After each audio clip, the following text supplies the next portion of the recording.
The Queens of Spice podcast is created for adult audiences only. Our show contains cursing, vulgar content, dark humor, descriptions of sexual acts and desires, and is not suitable for listeners under the age of 18. Some episodes also contain themes which may be triggering for listeners. Please take care of yourself.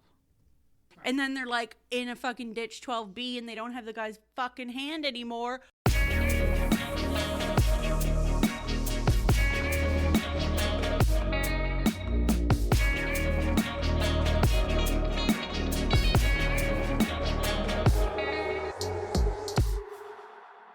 Welcome to the Queens of Spice podcast. I'm your host, Rachel Raga. I'm here with my two BFFs, Ash and Jack. Hey, guys. Hi. How's it going? Hi. What was that? Just mocking you. Hi. Hiya. Okay, so we're talking about The Devil of Dublin by B.B. Easton. You may know, the general population might know B.B. Easton. She wrote 44 chapters about 4 men, which inspired the Netflix original series Sex Life, which was an autobiographical story. Oh, Sex Life. Yeah. That's the one with the guy with the huge dick. Yeah, so it's autobiographical? Yeah, I know what you're talking about now. Okay, so that's A bunch of people I work with were like, oh my God, you have to watch the show. And then they did a thing for a while where it was like reacting to one of the episodes because the guy literally has a dick that goes down to his knees. And yeah, anyway. Fuck yeah. I know exactly what you're talking we about love now. to see it. Oh my God, is that the thing that people talked about where you have to watch like this episode at this time? Yes. That's exactly what it is. And he's in the locker room with the guy that his wife used to have a thing with, and he turns around and Buddy's dick is like wonk down to his knee. You and love he's to see like, "Oh like that's a fucking tallywhacker." So that's based on B.B. Easton's life, apparently. So there you go. Girl. That's cool. Hell yeah, high five. High five. However, Good job. on the flip side of all that, this book, I need to take a minute and talk about the trigger warnings in this book. This is classified as a dark romance. So we're going to be talking about some really heavy themes. There's going to be like abuse in the church. There's tons of child abuse. There's rape. There is assault. Gosh, there's like death. There's just death several times. Lots of bad things. There's so many bad things in this book. Like child abuse, like oh my God, just so many horrible themes. So if you're sensitive to those topics, maybe go listen to the Littles episode back in December. I highly recommend that. Ashton's favorite. Is Ashton's favorite episode. Or you know, maybe go listen to, we get some other fun stuff that is not super heavy themes. Participate in some self-love.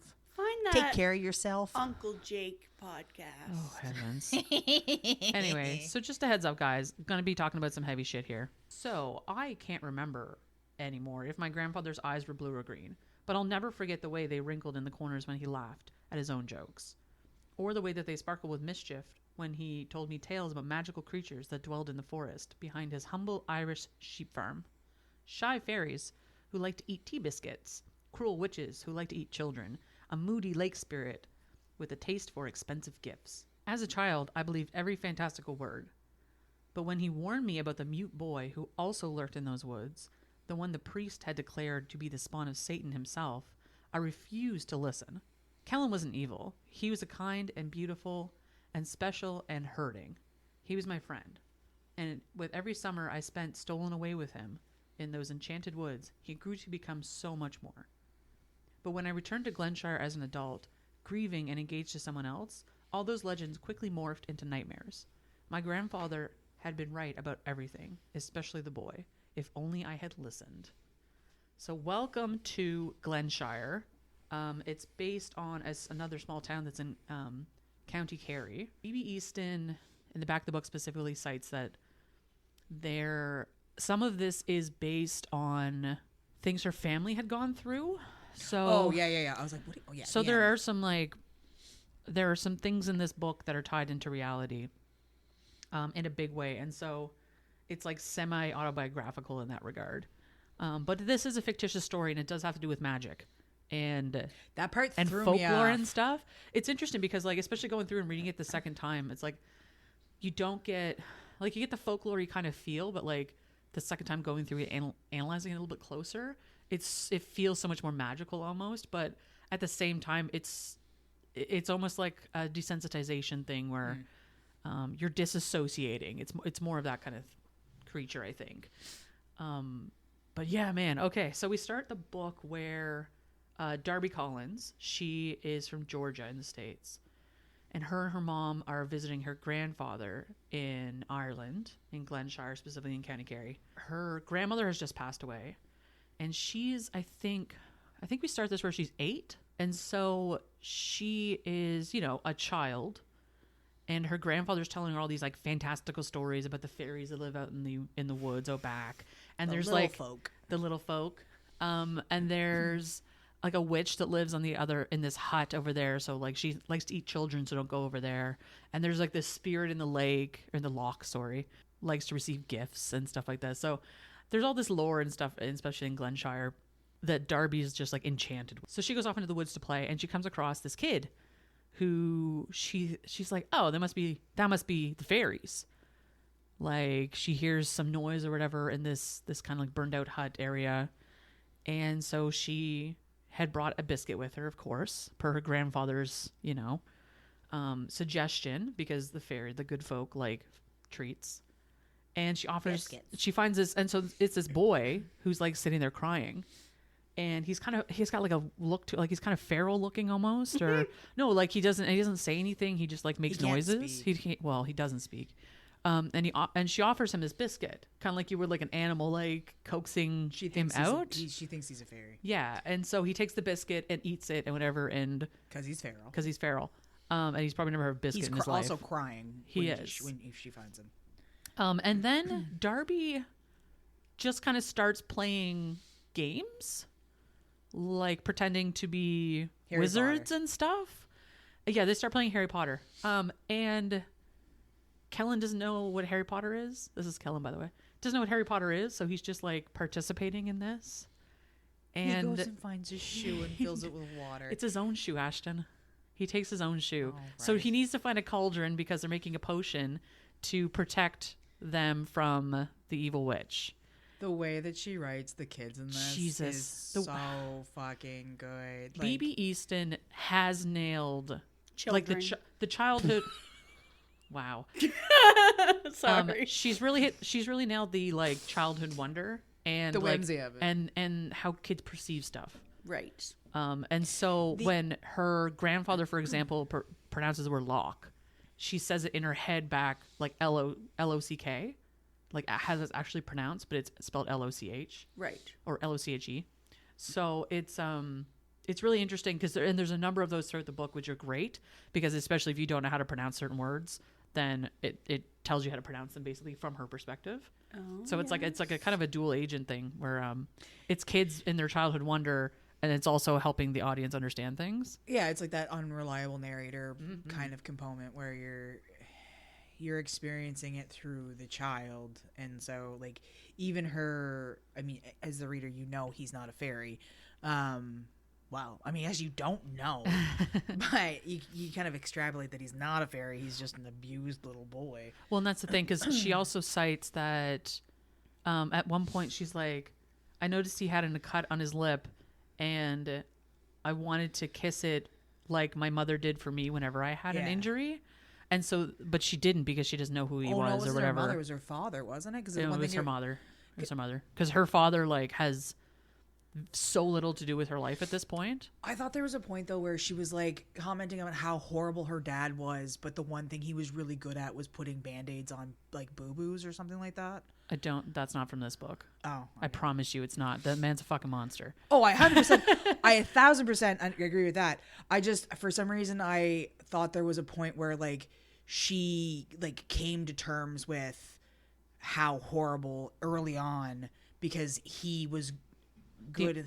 The only mention that she makes of her father early on in the book, like within the first like quarter of the book at all, to get his shit together. No, is a side part where she was talking about her mother being exhausted, and her mother, and she's talking about like listening to adults talk about her father, and that kind of stuff. So it's more like from that perspective. But there's a part where Darby thinks to herself, even in her inner monologue, about like, oh, mom's always exhausted, and she says it's because she has to be a mom and a dad, but I don't know what's wrong with being a dad because they don't do anything anyway. Yeah. And that's the commentary. And I'm just like, oh my God, like from a child's perspective, I'm just like, that's fucking deadly hilarious. Like, Well- that's the kind of shit when kids say it, like kids say shit and you're like, oh my God. Yeah, well, like when my son was 3, or not even 3, I think he was like 2.5, and he called me his mommy daddy because I did both things. It's like, that's fair.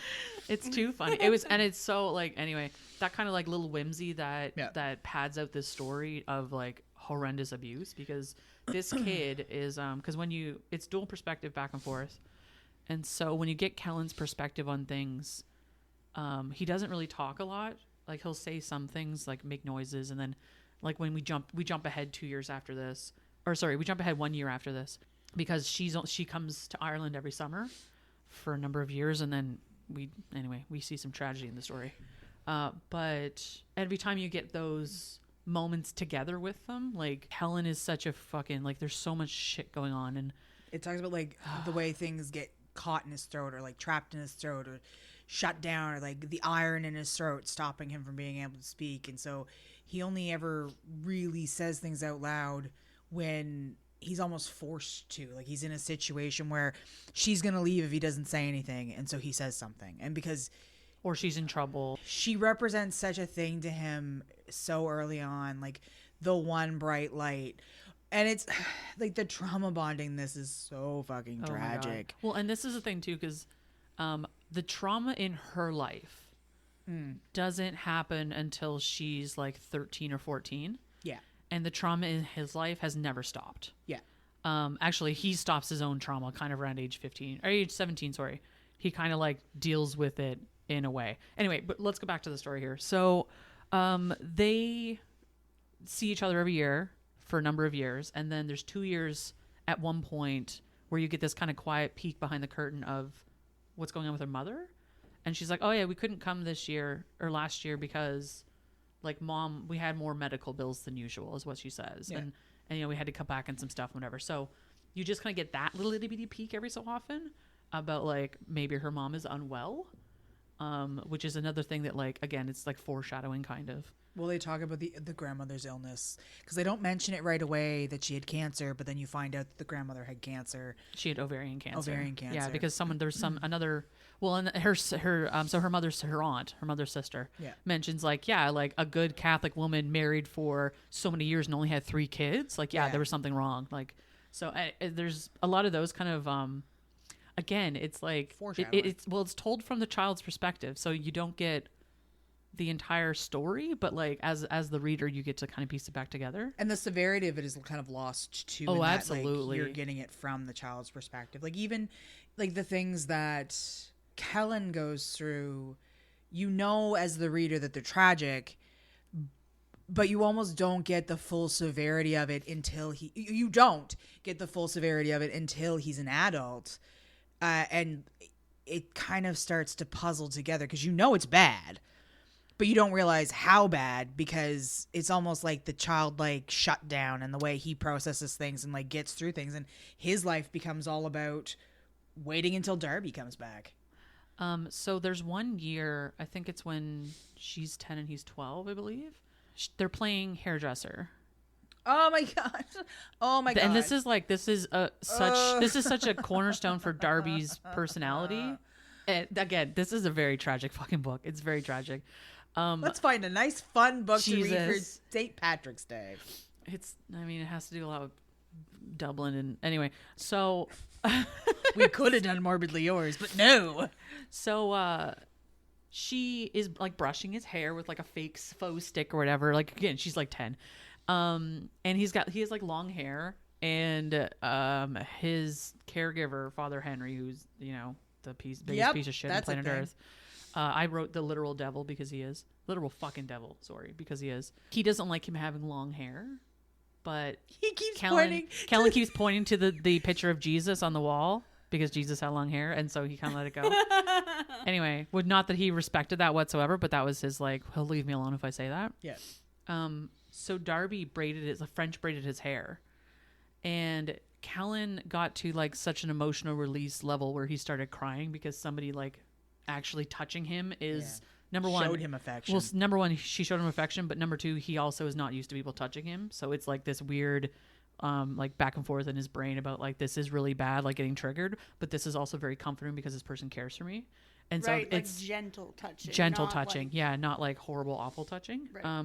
So he takes off home, and when he gets home through the door, Father Henry is sitting there fucking drunk in his chair. And he starts yelling at him because he closed the door too loud. And he's like, what did I say about fucking slamming doors? And of course he goes upstairs and he like beats him within parts of his life and then shaves his fucking head. He like tears like it's not even like shaves his head. He like at one point he just literally rips chunks of his hair, like just. And he starts. I mean, Father Henry's like obviously fucking drunk out of his mind, and he starts screaming about Leviticus, of course, because he's insinuating that he's homosexual and all these things, and just like horrible, awful, terrible shit. And then later on, I think it's like the next day or something, Darby has to go to church. Yeah. And so she ends up being late for church. And so her mother just makes her like wait outside. Well, there's a whole thing. So again, like Father Henry is the guy, like he's the fucking guy in the church, right? And so her grandfather is like, you are not late, because if you're late, he basically embarrasses you in front of everybody. Yeah. So the entire congregation. Yeah. And so they're going to be late because Darby's only got little legs. And so they're hustling. And they're making her wear like bullshit shoes to church, which fuck, that's too real for me. Right. So they're hustling to get there, and then they realize, well, Darby doesn't have to go in, and if Darby doesn't come in, she can just sit outside, and then nobody's late, nobody gets embarrassed, so Darby's stuck outside. Well, and then nobody finds out that her mother had never taken her to church before. Yes, that was the big. I liked and there's little bits in this that like the attention to detail was good. Like I liked that little extra bit. It also really hammered home how fucking horrible Father Dickhead was. Yes. So she goes out. She's like playing around or whatever, and she catches a glimpse in one of the windows. Or she goes to her grandmother's tombstone. Yeah. And she takes her shoes off because fuck those shoes. Same. Fuck those shoes. And then she notices out back there's like a house, like a 2-story house. And she sees somebody flipping in the windows, or like they close the window when she looks up, and she recognizes the eyes, and she's like, "Oh, that's Kellen's house. That's where he lives." But then she also thinks there's ghosts there because she's like a kid. She thinks he's being kept by ghosts, and it speaks to again the like childlike wonder in the book about like Darby's view of the world, and it really speaks to like that was one of the things that I did really like, how she saw the world in such a fantastical way. That it was innocent, and it was all of these things, because like, and we're gonna talk about her response to the hair in a second, but like everything was done in viewed through such a childlike lens that even as she got older and she experienced these horrible tragedies that had ended up coming into her life, her way of processing too became a similar mindset, like that processing through storytelling and not whimsy. I'm like hooked on that word lately, but innocence. Yeah, and she has this this sense of innocence that she carries through the entire story. Yeah. And a lot of it she knows good from bad, and that's what a lot of fairy tales tend to tell you. Yeah. And so she processes things in a childlike way, I think is how we can phrase it, like overarching. So anyway, she goes into this house and she grabs 2 sticks because she has to defend herself from ghosts, obviously. And she, opens the door and yells for Kellen. And she doesn't respond. And so she goes up the stairs because she hears someone moving around. And the whole place smells like cigarettes. Yeah. And it's like yellowy. It's yellow and gross. And there's dishes loaded up over top of the sink and just filthy. Yeah. And she goes upstairs and she passes a pool of dark stuff on the ground that she doesn't really pay any mind to. And then when she gets upstairs, she grabs a light and turns it on, and there's Kellen like with a pillow over his face, like hiding from her. And he's got stuff on his shirt too, and she thinks it's all dark. Yeah, she thinks, oh, like I understand why he left so abruptly. Because he had a nosebleed. Yeah. Yeah. Listen, it's it's bad. So it's so bad. So he brings the pillow down and sees that, like, she sees his hair is all cut off, and she's like, and she just starts bawling because she's like, oh my God, I'm so sorry. Like, and in her brain, she's like, the last time I did Mom's hair, I knotted it so bad that she had to cut parts of it out. So she thought she had braided his hair so poorly he had to cut it off. And she blames herself. And she blames herself for it. And my fucking heart. Listen. And reading this through, much. this is another one of those books, reading it through the second fucking time, that I'm like, please be different than the first time I read this fucking book. Because it's like, especially, and it's weird because usually that's the ending, like with all the shit that goes on near the end of the book. But the beginning of this fucking book is so goddamn tragic. The beginning, the middle, the other middle, the third middle. But like when they're going through the age and like the young aging, oh my god, it's fucking, all of it. It's so fucking heavy. All of it. Gosh. So she runs out in a huff, like thinking that, he gets growly with it. He does, and then they go downstairs, whatever, and they kind of like they have a bit of a moment where she's like, they have like a bit of a spat, I guess, and she wants to hold on to a piece of his hair so she doesn't forget him, and then he's kind of like mean to her. Yeah. And then she yells about him, like, why are you so mean to me, sort of thing. And she's like, and then she leaves. And then he chases her down and tackles her, basically, to be like, please don't ever forgive me. Like, please don't forget who I am. And because he's mad at her because she didn't come the year prior, and he doesn't know why she didn't come. There's a whole, it's a whole slew of thing. emotions. And this is why I'm so glad it's written first person perspective, like dual perspective, because like getting Kellen's perspective of all this stuff, especially as a kid, it's some heavy fucking shit, and I'm so glad she wrote it this way though. Like, and the audio is just. So jump ahead, I think 2 more years at this point. She's 12, he's 14. So this is the one where he hasn't seen her in 2 years, and it's like been like he's just like in a state like he doesn't know, and she wanted to try to contact him. Yes. And she couldn't because she's like, I know you live at the church doesn't have a website, so there's no email address to contact you, and my grandfather doesn't want me talking to you or hanging out with you. So like she had no way to contact him to tell him that she wasn't coming. And this is where all the medical bills and stuff kind of comes to light. And this is the first real moment where you're like, her mom's shit. Not okay. Yeah, or like in general that like we're starting to get to the point where like 12 years old is where you start understanding shit. Yeah. Because one of the things that she mentions too, like in her monologue, is she's like, she remembers back to like the first time she saw him and his lip was cut, and she's like, why didn't I think that was a bad thing at the time? Like, why? She's reflecting on a lot of that stuff where she's like, how did I not see this was going on? Like, how did I not see how terrible this was getting? Well, even just her reaction to him in general, like how beautiful she thinks he is, and like all of these extra things, because he's just. You just want to like pick him up and hug him, even though you know he probably would bite you if you did it. Yeah. Like, So she comes down to the hut. She was there for a couple days before she ended up being allowed to go out, basically. Because of the weather. Yeah, because of weather. And so when she actually shows up, the hut itself has been cleaned up and tidied up, and there's like a tarp roof over it, and there's furniture in it. He made furniture. And there's like, well, you say that, but it's because he basically lives there in the summers. Because he doesn't want to go back to his home life is awful. But at this point too, like he's not really saying a lot to her again, but he brings her down to the lake, the loch, and there's he built like a swing to like jump into the loch basically, so they can go swimming. There's like a blackberry bramble and like so the loch, if you can imagine it, it's like it's a big lake, and then along the edge of it is a bunch of blackberry bushes that are like thorny and ouchy, and then there's a big tree on one side, and then there's like ruins on one of the other sides of like a house that used to be there, where the witch lives. And the loch is always like almost always foggy. Like it's a loch. It's fucking Ireland. Everything's foggy. So there's this big tree, and there's a ladder against it, and then there's a rope hanging from it. And so Kellen, number one, strips off, which is awkward for her because she's like, I'm not gonna look. That's something. And he climbs the ladder. And he's purty. I like him. He's purty. He's purty.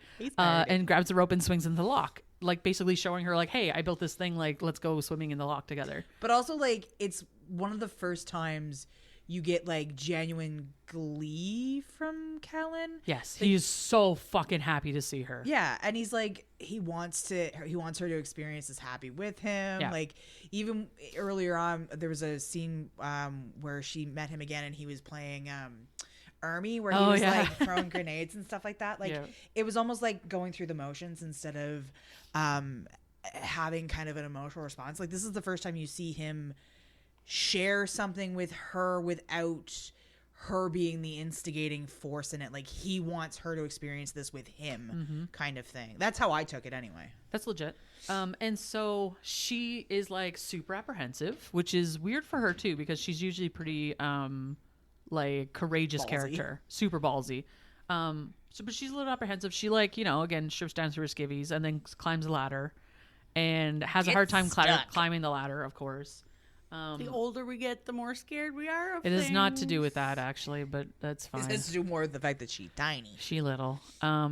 She grabs the rope. She needs some help from him, whatever. Grabs the rope. And then when she grabs the rope, she swings off. And then she doesn't let go.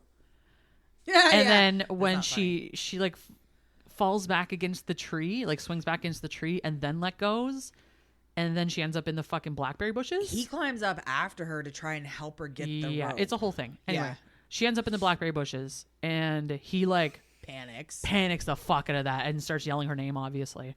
And he like goes in and digs her out of the bushes, like, and scratching the shit out of his arms when he does this. And then carries her into the lock because he's like, I don't know what else to do. Like, I'm freaking the fuck out. She needs to wake up. Like, so he jumps into the lock and like with her in his arms and like tries to wake her up and like water in her face situation. And then like when she comes to, she's just like, oh, look, I'm in the lock. Like, I made it, sort of thing. And then they kiss because they have a moment. And after they kiss, they do this thing where they both have these big cuts on the back of their hands from the blackberry bush. Because she's like, Kellen, how did you cut your hands? And then she looks down at her hands and she's like, I'm all cut too. And then they press their backs of their hands together to be like in a symbolic gesture. Blood brothers. Dead ass. So so here comes the weird magic shit. In that when this happens, it's written from Kellen's perspective, and he hears like a phrase in his head. Irish words. He gets Irish words in his head, and he doesn't know what they mean. He has no idea. Irish words. But They're Irish. Because they're Irish. He doesn't Well, speak. Irish. He doesn't speak Irish just yet. He learns Irish later. So whatever, and then he takes her back, and she goes home. Whatever, hunky dory. And then we jump ahead. Oh, I need to mention something here too, because this is plot point stuff. When she shows up when she's 12, both her aunt and her uncle have something to say about her physical appearance that is very unsavory. Because she's like, she has started her period since now. She's like, hit puberty officially. She's grown boobs. Like, she's grown, like, turning into a young woman. She is maturing. She is maturing, and her uncle has some shit to say about that. And one of them is like, oh, he's such a fucking prick. Anyway, Eamon and her Aunt Shannon. Her Aunt Shannon just makes some comment about it. Eamon is like, you got a boyfriend yet? What are you, like 14, 15 now? And she's like, she's 12, Dad. Or she's 12, Uncle. Like, Jesus Christ. Anyway, her grandfather protects her from that kind of stuff, fortunately. That's the beginning of the book. Okay. We're at like a quarter of the way through. So Tragedy. So then we've got some shit. Then more heavy shit happens. So we jump ahead 8 years. Yeah. So she's 20 and he's 22. And we jump ahead to Darby coming back to Ireland with her fiance John to bury her grandfather. And when she comes back, she is also holding a box of ashes that contain her mother. Her mother died when she was 13, and so she never came back to Ireland after that. She went to live with her father, who was a huge piece of fucking shit, and lived with his bandmates, he's a drummer in some one-hit wonder band. And the bandmates were... Foo Fighters. Nope. We're not going to throw them on the bus right now. We're not doing Dave that, Jack. Grohl is a decent human being. I will hear no slander. It's a joke. Also, bad joke. So the bandmates sexually assault and rape her. You don't find Never this out mind. for a bit, Yes, you do. This is more. You find a throwback later. She tells a story about it. But that is what has gone on for the last 8 years for her life. And she was working as a waitress at like a bar, pub, place, restaurant somewhere. And that's where she met John, who's a lawyer. Including her dad? No. Okay. Her dad just does jack all to stop it. Oh, yeah. He's always passed out drunk or high or whatever. Because they're always, again, they just do drugs and drink and... Right. Anyways, horrible badness. So she comes back, and in the meantime, she had set up alerts, Google alerts, and done research and stuff to try to find Kellen. And when she was 15, there was an article posted about A fire. a fire that happened outside of the church at a small building that's an annex to it. And the death of Father Henry was posted. And the article, all it said was that the remains of the boy who was living with him have yet to be found. And there was never a follow-up with that. So she assumes, rightly so to some degree, that Kellen is dead. Because she also knows that Kellen, like, doesn't have an ID, and he's not, like, a lot of people don't know him. They know him as, like, this troubled, awful teen, and they wouldn't, like, actually name him and that kind of stuff. Plus, he'd be underage. So that's what she comes back here thinking. So she has the ashes of her mother, she's burying her grandfather, and she thinks Kellen is dead. She's back here. As soon as she lands, the engagement ring that's on her finger from her horrible fiance, John, is, like, causing a rash along her finger. Like, it's driving her nuts. And she can't stop, like, moving it around because it's causing her. So pissy about it. He gets so pissed. He's such a fucking piece of shit. Anyway, so after there's a whole ceremony, there's a big fucking confrontation with her fucking uncle, who's a piece of shit. And whatever. The property's been left to her, and her uncle wants to sell the sheep, is essentially what rolls down. And they just have a fight in the middle of a fucking funeral, but whatever. I like the new pastor guy this time around. Like, he was not a dickbag. I can't remember. I didn't write his name down. Not a dickbag. It's like O'Malley or something like that. Yeah. Anyway. Not a dickbag. Yeah. O'Malley, not a dick. Yeah, not a huge, very actually kind of considerate, especially like because he takes the ashes from her and then she gets this like insane sense of loss all over again. Because the ashes have become like a safety blanket of sorts. Oh, yeah. And she's had them for like 7 years at this point. Yeah. And the box is covered in like stickers from when she was her a kid. youth. Yeah. Yeah. Anyway, That's so kind of weird. Jack. Well, she was a child. She was 13 when it happened, dude. I know, but can you imagine putting like... But they're heart stickers of like, I love you and I miss you and that kind of stuff. Like it's not like... Okay, as the only person here who who's lost Right? a family member, Jack might I'm have... trying to be real nice about this. Jacqueline's like, I'd never put stickers on my mom's ashes. Jesus. Anyway, so she's like going through it and she takes off into the woods because John yells something at her and whatever, and she's like, I can't fucking do this, I'm done. But the guy that is it pastor? What is Pastor, he? Pastor. He puts the ashes like in the grandfather's hands. In his casket. In his casket. When, so like she's with him now, like the mother is with him now, which is kind of like a catalyst for her to So she like this is like flip gets switched.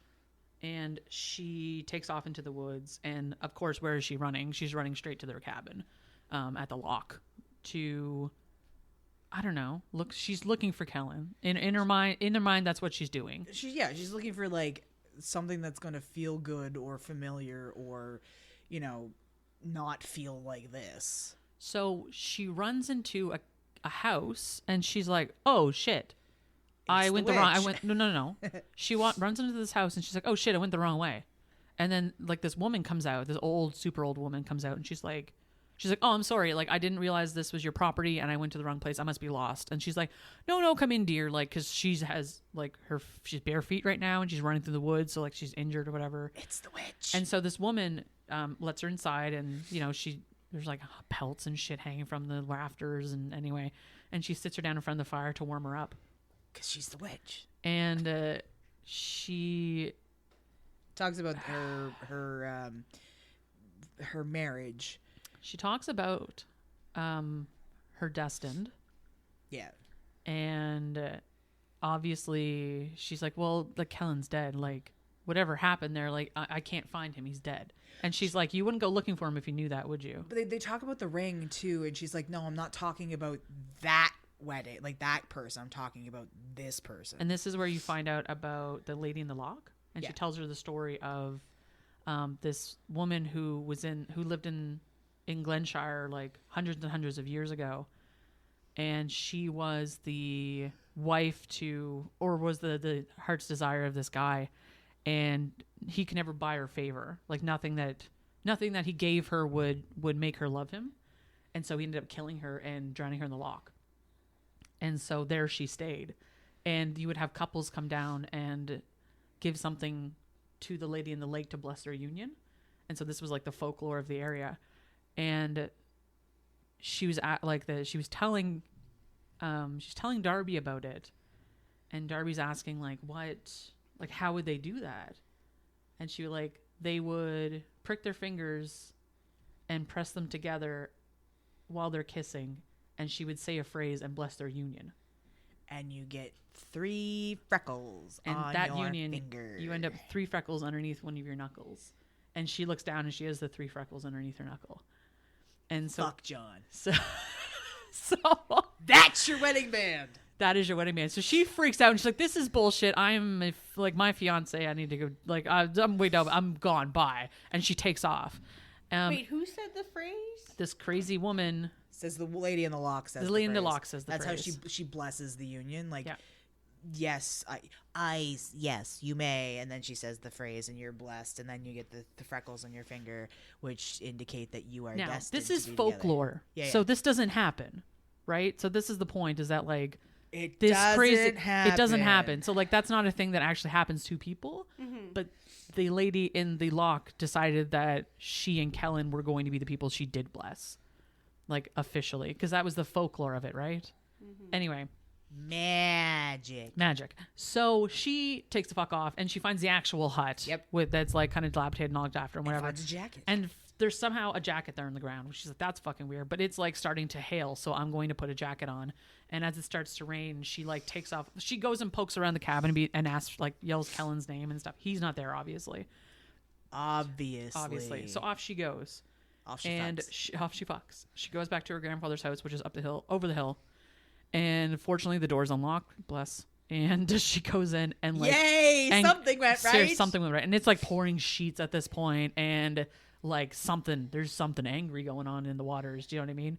She was looking out over the lock at one point, and she's like, "It looks like the water's boiling." And then she's like, "Oh no, it's just sheets of rain coming at me." So there's this weird. Have you ever seen that happen? Oh yeah, it's so cool. Holy fuck! We were at a river close to where I live with my son, and it was the one time a tornado touched down in our area. Yeah. And we were sitting under this giant pavilion, and all of a sudden it was just boom, and then the water and the kids were like, "Let's go swimming," and we're like, "Stay the fuck out of the water." Yeah, wild. And so she goes off to the grandfather's. The door's unlocked. She goes in. She curls up inside of this jacket. It's like a flight jacket. She curls up inside of it, and it's where just did the jacket come from? Anyway, Jacqueline? it's fine. The hut. and so she's all curled up and whatever. So she has a moment of to herself, and then all of a sudden she hears a door close. She hears fucking John yelling and screaming at her and pounding on the door to let him in, and so she lets him in. He is drunk out of his mind. He's super ham. He got barred. To get barred at a fucking bar or a pub in Ireland? What the shit? Anyway, he was blotto, and he drove back that way.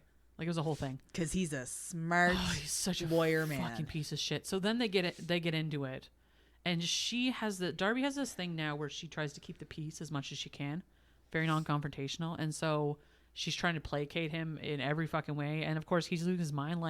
"Oh, what are you doing with this? Whose jacket is that? Were you out? You just ran into the woods to go fuck a flame you knew from here? That kind of shit." Oh my god. And this is the first time too that you you get little pieces up until this point about how her personality has been detrimentally changed, but you don't really get it until this point how desperately she is different than who she was prior, because at this point you don't know about the abuse from the father's people, whatever, and it's that unreliable narrator again where you're only getting pieces of it, and it's almost like whiplash. Because he seemed John seemed very not okay, but not dangerous, not okay. He just seemed like a bit of a prick at the thing. This is just I mean, I guess true to a person who experiences issues with alcoholism, right? They go from being one type of person to another type of person, and you very much see that. And it's interesting because So he comes in, they start having the big fight. He rips his jacket off because he's soaking wet. And this is where you get, from her point of view, this kind of insight to how he is and about how she's not allowed to curse around him and she can't act trailer trash and all these things. He thinks she's a whore. He thinks she's, there's so many things. And it's like she a game. So she equates it to this cat and mouse kind of scenario where, like, if all she can do is just give up. And so when she doesn't give up in this instance, he like flips a switch and again tries to assault her. And while this is happening, she does this thing where she disassociates and like her brain turns off. And you come across this a number of times in the book because this is her coping. Yeah. She just like goes gone, like her eyes vacant, like there's nothing going on there. And she goes to like a different place. And when she comes back from that place, there's no one trying to assault her. The weight of the body. The weight of the body is gone, is that the phrase is. And she turns around and there's John with a tie around his neck. And there's Kellen who had looped it around his neck and is strangling him to death. And she's like having a moment where she's just like, this is happening. This is happening. I'm not upset. Holy fuck, that's Kellen. Yeah. Because she again thought he was dead. Had no idea that he would be here. And long and behold, you go back and find, when you get to his chapter, you go back and you realize that he has been working with the United Irish Brotherhood, which is just like, they're just like a gang out of Dublin at this point. And they go through the history of that, but I'm not going to go into it. And he has this job he has to do in Cork Harbor, which is quite far away from where he is. But he has the alerts set up for obituaries and stuff for places, and because he has to kill people sometimes because he's a super bad dude. So he finds out that her grandfather has passed away, and he's like, I need to go see if she's here. I have to know if she's going to be here or not. And he does know that her mother had passed away, but after that, he's lost track of her completely. So he doesn't know what else had happened to her. And so it turns out that he was at the cabin, and it was his jacket that she found because he saw her coming up the hill and was like losing his fucking mind. But he's like, I can't see her. I gotta go. I can't do this. Bye. And so like he just took off. But he had this inkling to like follow her back to the grandfather's house, and sure enough saved her fucking life by killing her fiance.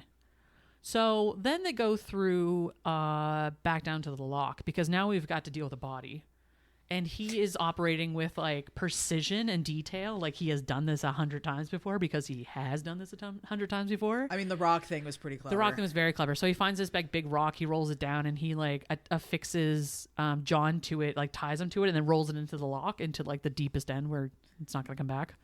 Bye, John. Bye, John. You piece of fucking shit rapist. Dead. Check.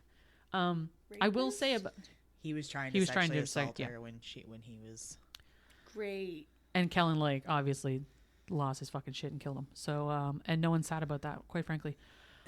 So some and more fucking happily ever some after. more yeah, the end. So some more magic fuckery happens. Fuckery. She goes, almost dies. She wades into the lake, like she wades into the lock to like help him or whatever she's doing. It calls to her to some degree. And as she walks in, she gets like sucked down into the middle of the lock. And there's this blue light that like is holding her in place. And she gets through, like, she's thinking about all the stuff her grandfather had said to her while she's basically drowning. And then remembers the story of the lady in the lake and that she likes pretty presents. Here's my ring. So she pulls her ring off and holds it out, and the blue light absorbs it and disappears. And then she gets released and goes back up and can breathe again. She doesn't die. Yay. And then Kellen in the meantime, like scoops her up and brings her back to shore, and they, because he's naked and throws her in the blackberries. Nope. For old time's sake. Yeah. Jesus. You haven't been through enough. How about you try through mental the scars? How about physical ones? I mean, she does those too. She does. So then they off they fuck. They get into his rental car. Not Kellen's rental car. John's rental car. They go find Kellen's rental car, and it had a tree branch on it. So and in the meantime, I should mention Kellen had packed all of her stuff and packed all of John's stuff, so it looked like they had left. So they got into his car, went to Kellen's burner car, which the Brotherhood provides to him, because it's like he has to go do jobs for them, and it's the fucking mob, like it's sketchy as shit. Irish mafia. Yeah, Irish mafia basically. This guy can't even speak, and he gets his fucking driver's license. Come on. He doesn't. He doesn't. He doesn't have a driver's license. Jacqueline's like, I feel better about that. Yeah, I do. Actually, we're getting there, Jack. Don't worry. So yeah, such a god. Guns. So Ashton. Well, I mean, that's what happens. Trees and cars and guns. So they get to his car. His car has a tree over it because in the storm, weird enough, a tree somehow fell on his car during this big storm that came out of fucking nowhere. Outside of the church where he was watching everything go down. Interesting. And so they Do you take think it was Jesus? No, I think it was a lady in the lake. I mean, it could have been Jesus. Is that you, Jesus? He kind of mocked Jesus with that whole hair. The hair situation? He could have. Is that smut? The Jesus bookmark? Is that smut? Oh God. Close, Jesus. So they get in. So he goes and empties the boot of the car. There's a big bag that he needs for his drop. Puts it in the boot of the other car. That's his job. He has to go and do a drop. He has to go do a drop. And so off they fuck to Cork Harbor. A body drop? No. Gun drop. Gun drops. Oh. That's the guns and cars and trees. So he takes Gum drops. gum drops. Close. That could be the opposite. So they go off to Cork Harbor, and Kellen's like, listen, if I'm not back in 15 minutes, you take this car and you leave. And she's like, okay, cool, got it. And he gets out, and he starts walking around the side of this building where you're supposed to drop stuff off, and he hears these voices. 100 gumdrops, she would not leave if something bad happens. Man, you about to be wrong. So he was supposed to come in the back way, but based on what happened, he goes in the front way, which causes him to overhear what Rachel's talking about. So he hears voices. Seamus, who is the quartermaster for the UIB, the United Brotherhood dudes. He's a dickbag. Well, he's the one that recruited Kellen to these, because like when Kellen was 17, after he may or may not have burned down the house and killed Father Henry, rightly so, he just took off to Dublin, got on the nearest train and off he went. Choo-choo. And so he got caught stealing, like pickpocketing basically at one of the terminals. And the quartermaster caught him, and he's like, I'm gonna get you a job. Let's give you a job. And they put him up in this, like, because they have a bunch of townhouses they use and whatever. And like they called him the devil, because the devil of Dublin, because he literally just fucking kills people in cold blood, and it doesn't even bat an eyelash at it. He murders. He's a fucking disturbed kid.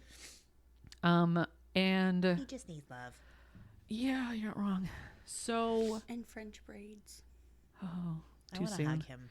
I can't. The French braid thing fucking kills me every time. It's like, anyway. So, Because you're just thinking about how ugly one French braid is. Like, you got to do two or just don't even bother. Jacqueline, Whoa! you're the worst. Not that. You're terrible. I mean, I love that. More of that, please. I would love that out of context, perhaps. Okay, so he overhears Seamus talking to a Russian. He thinks he's German for a second, but he's like, no, it's Russian. And they're talking about basically fucking Kellen over, because Kellen had to take it. He did a hit on the.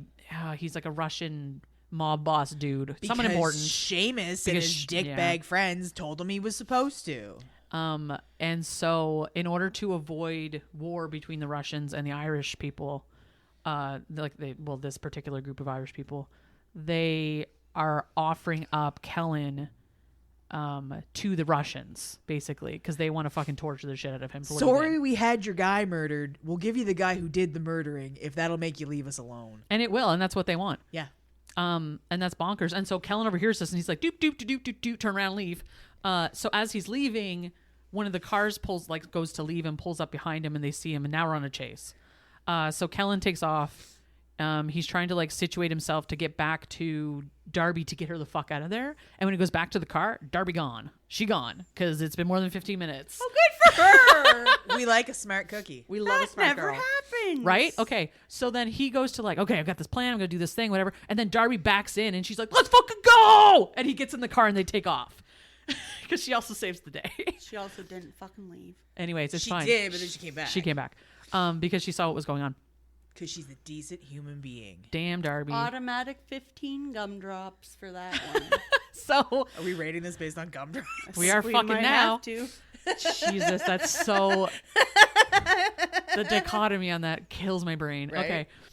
So they take off, high speed chase, and then we get Darby ends up driving and she's taking turns, whatever. And hilariously, this was another thing that bothered me when I was in Ireland. Almost every car was a standard hand drive, and so yeah, that's just a normal thing. And so I'm like, they're driving an automatic. This is unheard of. What the fuck? Wasn't it a rental? It was. No, rentals are even harder to get an automatic. They're so fucking expensive, and they're driving like it's a Fiesta or something. But come on, Fiat. that fucking It's a Fiesta. douchebag is a fucking rich bastard, He and is, you know he can't drive. Yeah, a right. standard. That's a better point. Is that he probably can't drive stick. Yeah, because he's a dumbass. Anyway, I was like, come on. And then there was another car that was also not. Anyway, it's fine. Overanalyzing. I was gonna say, and this is where Rachel gets nitpicky. What do you mean? There's no you in color. We're coming They're for Irish. you, baby Easton. So they go on the high speed chase. They're like they get themselves situated somehow, like by accident, that they're driving. They're doing chicken, basically driving towards each other. And Kellen like pulls himself out of the car and like caps the guy. That was so like He pops a cap in his ass. He does, right in the driver's ass. He takes him out. when she realizes, she's like, "Oh, I fucked up. I went this You way, went this 3 way, laps. this way, this way, and now I went in a circle. This is my fault." And he's like, "Just," and you. Yeah, it is. Just drive. But it also speaks to like how much your personality's changed. Is like that. This is bad. But at the same time, you got a bit of that going back to the braid situation, not the double French braid, the single French braid only. But that was her initial reaction was like, "Oh my God, I did this to you. This is my fault." yeah. And so we're coming back to that again, where it's like she's gotten so insecure, and it's gotten so much like it's escalated so much over the years. It's almost gone past the point of rationalization. Absolutely, yeah, Like, absolutely. She is looking for a way that she has fucked up. Yes. That is literally what she's Thinks doing. the world Same girl, revolves same. around her. Not that. Not that kind.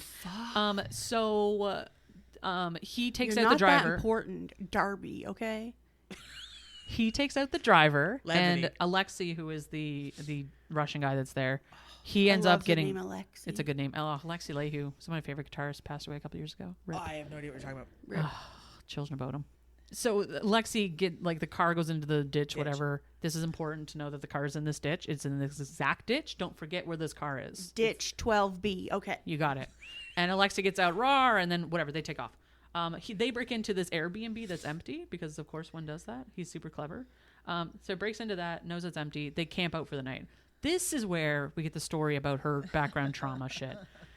She makes a comment about camping fun, blah, blah, blah. And he's like, I've never been camping. And she's like, well, we have to do camping. So they make little camping. They do camping. And so in the living room area, there's a fireplace. And so she lights the fire, whatever. And they're hanging out and camping basically for funsies. Because again, the whimsical and the kid mentality and stuff is still there. And so this is where they start cuddling or whatever and getting close. But she both of them have a lot of trauma. around physical altercations. And fire. Well, actually, he does bring this up in the book. And she does over apologize for it too. And he's like, no, it's actually very comforting now. Because he's the one that lit the fire. But anyway. Because it saved me. It saved him. Anyway, so this is where she sits down. She's like, I want to tell you a story. And she tells this story about there was this princess who met a fairy, but she had to go back to her castle, and there was this sorcerer who was friends with other sorcerers, and they would come into the princess's room at night and touch her and all this stuff. And so she's talking about the traumas that she has gone through in her youth. And then she refers to John also as a sorcerer, her fiance, he's a prince, but is actually a sorcerer. He's a prince, yeah, and he's actually an evil prince. And he brought her back to Ireland, and then that's when she reunited with the fairy and all this other. And it's just fucking the way B.B. Easton writes it. It's so fucking. It just destroyed me reading that. Yes. Reading that a second time destroyed me too. It was bad. I got Rachel to read this book. And Buddy's like, you're calling me a fucking fairy, bitch? What the fuck? Anyway, He knows that she thinks he's a fairy. she thought the first time they met, she thought he was a fairy. Well, I didn't know she told him that. He's a good fairy. So they cuddle and they end up doing some naughty things. Did they have s'mores? Oh, no, they did. This is where they did the super heavy petting. They don't have s'mores. And I'm also really sad about that because they didn't have s'more They stuff at the place. will next time. I hope someday Wait, they will. did they die? Did someone die? No, they don't die. Listen, this entire book is a redemption arc. It's because these two people were treated like absolute fucking garbage, and they are going to have the happy endings of all the happy endings. Oh my god, karma s'mores. Karma s'mores. We're having karma s'mores at the end of this. We're Oh my rating this on God. karma s'mores. Needs to be happy. We'd have to set something on fire in this house in order to make karma. I don't live s'mores. here. I'll do it. I don't care. I have mini marshmallows. I love it. We'll have a mini And on maybe fire it'll s'mores. heat your house. Our heat's broken. Womp womp. Yeah, sad. So, they do some canoodling. And the next day they both take a shower or whatever. They do like a mutual masturbation situation thing where, anyways, again, they're not like they can't. The trauma, it doesn't let them really like handle each other, but they want to be intimate together, and it's a whole thing. Oh, so we'll touch each other side by side. Yeah, that's exactly what happens. That's actually pretty sweet. It was kind of nice. It's a way, and again, like they're trying so hard to be together. I'm gonna give them And- this one. Yeah, right. So the next morning they take off and they go. Opposed to taking it away from them. Yeah, like I took everything else. Right. That's fair. I got French braid. What do you mean it's a single French braid? That's why he cut it off. Jesus. Anyway, You would have left it if there was two. fuck. Anyway, Like, imagine Jesus having a French braid. Come off it. Jacqueline's hit her stride. okay. So they leave the Airbnb. He leaves money on the table. Fucking love that part. He does it twice. Whenever they break into a place that they stay in, he leaves them a stack of hundreds Oh. to pay for what any damage they did or anything, Here's cleaning some and whatever. blood money. Literally. But it's such And like, gumdrops. It's such a like. He killed people. He murdery dude. Anyway, and Nailed it. yeah, there were words that came out of my mouth. But you get those little slices of like Decent human. Yeah, like He's not a complete monster. yes, and I love that, and it's such like a small little piece to put in there. It was just It's another detail. yes, And it just, there's so many little the pieces. devil is in the details. Well, and every so often, like when she's not wearing his coat, yeah, he like has a moment where he's like, "Why aren't you wearing my coat?" Or like he's thinking it. He doesn't cover say yourself it, in but he's my like, skin. She doesn't look right without my coat on. Like stuff like that. Like it's just, it's so possessive and interesting. This is also the point I think where she mentions about the 3 dots on his finger, She does ask and him, she tells him about that in particular. yeah. And she tells him about the lady in the lake, and he's like, "Wait a second," because he remembers what the words were, but he couldn't translate them. But as part of the United Irish Brotherhood, he has to learn Irish, and so now he knows what she said. And it's The about lady like in the lake. everlasting love and all that stuff and togetherness forever. And That's a stuff. song. Everlasting love. Na, na, na, na, na, I bet you na, she na, na. says, burn the whole shit down. No, I think that's the voices you hear at night. Are you okay? to Rhetorical. pee. Rhetorical. It's fine. I have to pee real bad. Also, I have a new idea for a book. It's called Gumdrops and Blood Money. Thanks, Jack. No, we shouldn't be laughing like this about this book. Yep. Well, if you don't laugh, you cry. So I'm doing that too. So they leave and they go. They're heading towards the train. Yeah. And when they're heading towards the train, some fucking police start following them. The Garda. And he's like, "Oh shit," because he knows the Brotherhood has the Garda on payroll. In their pocket. Right. So these guys, and they start like, because it's very funny because Darby's like, "Oh, I know you don't have a driver's license, but like, what's the worst that can happen?" They pull us over, and then they ram them from the back, and she's like, "These aren't the cops," like immediately. They're And bad people. They're bad people. So they like go on a high speed chase, beat the train across the tracks, sort of deal, get away. So they pull up to the train station. They get out. They like toss all of her credit cards and all of her phones, all that shit, into like the trunk of the boot of the car and all that, whatever. They dump all the shit so that she can't be traced. Away they go. Get on the train, go to Dublin.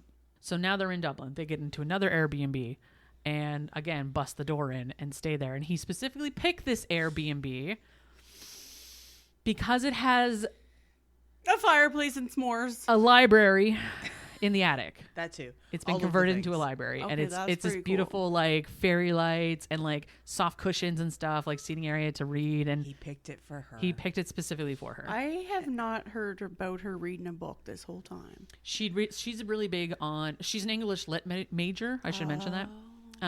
That came up like earlier on in the book. But anyway, so his plan is now, because that was supposed to be his drop, he was supposed to get money and he was supposed to buy them new identities and leave the country. So now that plan has gone out the window. So now what he's going to do is he goes to talk to the butcher. The butcher is basically a tech guy. Like, he works independently from all the other gangs and stuff. But he like has given Kellen like a burner, like a phone that can't be traced and shit like that. And then Kellen, this is another one of those like decent human things, because this guy, the butcher, doesn't work for the Brotherhood, and he hates the Brotherhood. Kellen always lets him know when the Brotherhood is going to try to raid him or involve him in anything. He always gives him a heads up so that he doesn't get involved in any of that shit. And so he and Kellen have this understanding, because Kellen, like, I mean, you kind of get from his inner monologue that he doesn't really believe in any of these things. He's just a tool, and he has all this anger that he needs to wield somewhere. And so that's why he's working for them. It was never like an intentional thing. He doesn't believe in the cause. He doesn't believe in the cause at all. He just needs... He needs an outlet. He just kills for the relief. Dead ass. I'm not even kidding. Yeah. So they go see the butcher. The butcher tells how much it's going to be for 2 new identities so they can leave the country and stuff. Kellen has nothing at all. He doesn't have a birth certificate, nothing, because, like... Anyway, you find out later why that is. But she needs a new identity, too.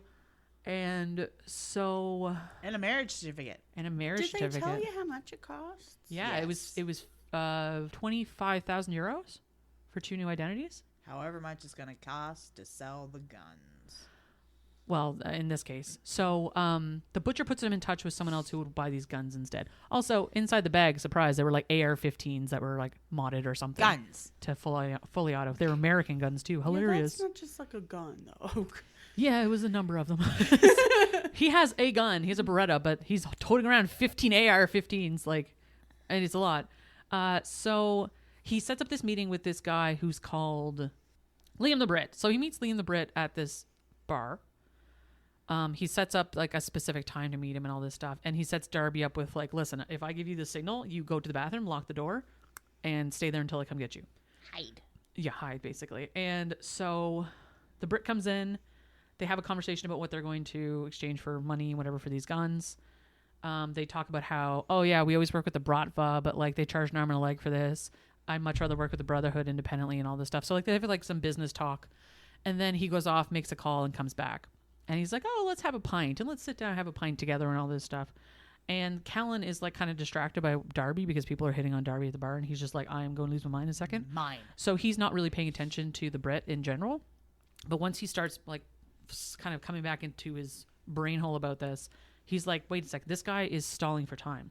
He's not actually here to make a deal. He's stalling for time. And that's when he sees the 2 fucking Russians come in the door and they start playing, was it Whiskey in the Jar?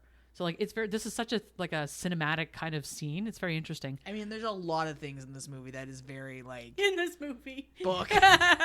There are a lot of things in this book that like you can see playing out on a big screen. Oh my gosh, I could definitely see this as like a movie for sure. Yeah, very easily. So he's like, "Oh shit, you betrayed me," basically. And so he quietly, because the pub is now filled with noise and people and stuff, he like guts the fucking Brit in the stomach with a knife and like leans him over the bar, over the table, so it looks like he passed out over his drink. Right. And then like goes off to the bathroom basically, and like is luring the Russians down towards the bathroom, where he like gets them into the male washroom, locks the door, and like basically kills them both. Murderizes them. Yeah, there's like a whole fight and a whole thing. Anyway, Darby in the meantime is like doing what she was told to do, and she is sitting in the bathroom with the door locked and like losing her mind because a bullet just went through the fucking wall, and she's like, Jesus fucking Christ, who's dead? What's going on? How refreshing is it to have a female character that actually does what she's asked? Well, and knows I know better. Well, and she knows how fucking dangerous it is. Like she's accepted that. It's very handy. So he comes. I like that. Oh, listen, how many freaking books have anybody read? It never happens. No, it's always like, I know better. I'm a strong, independent woman. Meh, meh, meh. And then I get in trouble, and then I get the guy in trouble, and then we're all screwed up. And then the guy has to save me. Yeah. And instead she's like, I'm distressed. I'm distressed, but whatever. Rachel's you just wait. So braid my hair. Jacqueline. I had this My Little Pony when I was a kid. It was like, comb my hair. I'm pretty. I love you. Comb my hair. I love you. I'm pretty. And that's what it reminded me of. So they go back to the house that they're staying at. And when they go back to the house, he is like having a fucking to-do. Because, and this is where it turns real bad. Because this is where it turns real bad. Super bad. He just killed 3 dudes in broad daylight. Yep. He's freaking out, of course. And it's triggering to him, though. It is super triggering to him. And so he like goes off to like the washroom and slams the door shut and like kind of leaves her. This was tragic. This was real bad. So why is it worse than any other times he's killed people? It's not the fact that he's killed people, it's his response to it. Which you're gonna because he's also trying to protect her. Okay. And from himself because he's like anyway. So basically what ends up happening is that he ends up like putting his hands on her in a way that he shouldn't. And she was trying to help him to calm him down and stuff. And he turns around and like freaks out and like basically grabs her throat up against a wall. Isn't this where she finds him masturbating in the shower though? Yeah, that's the one.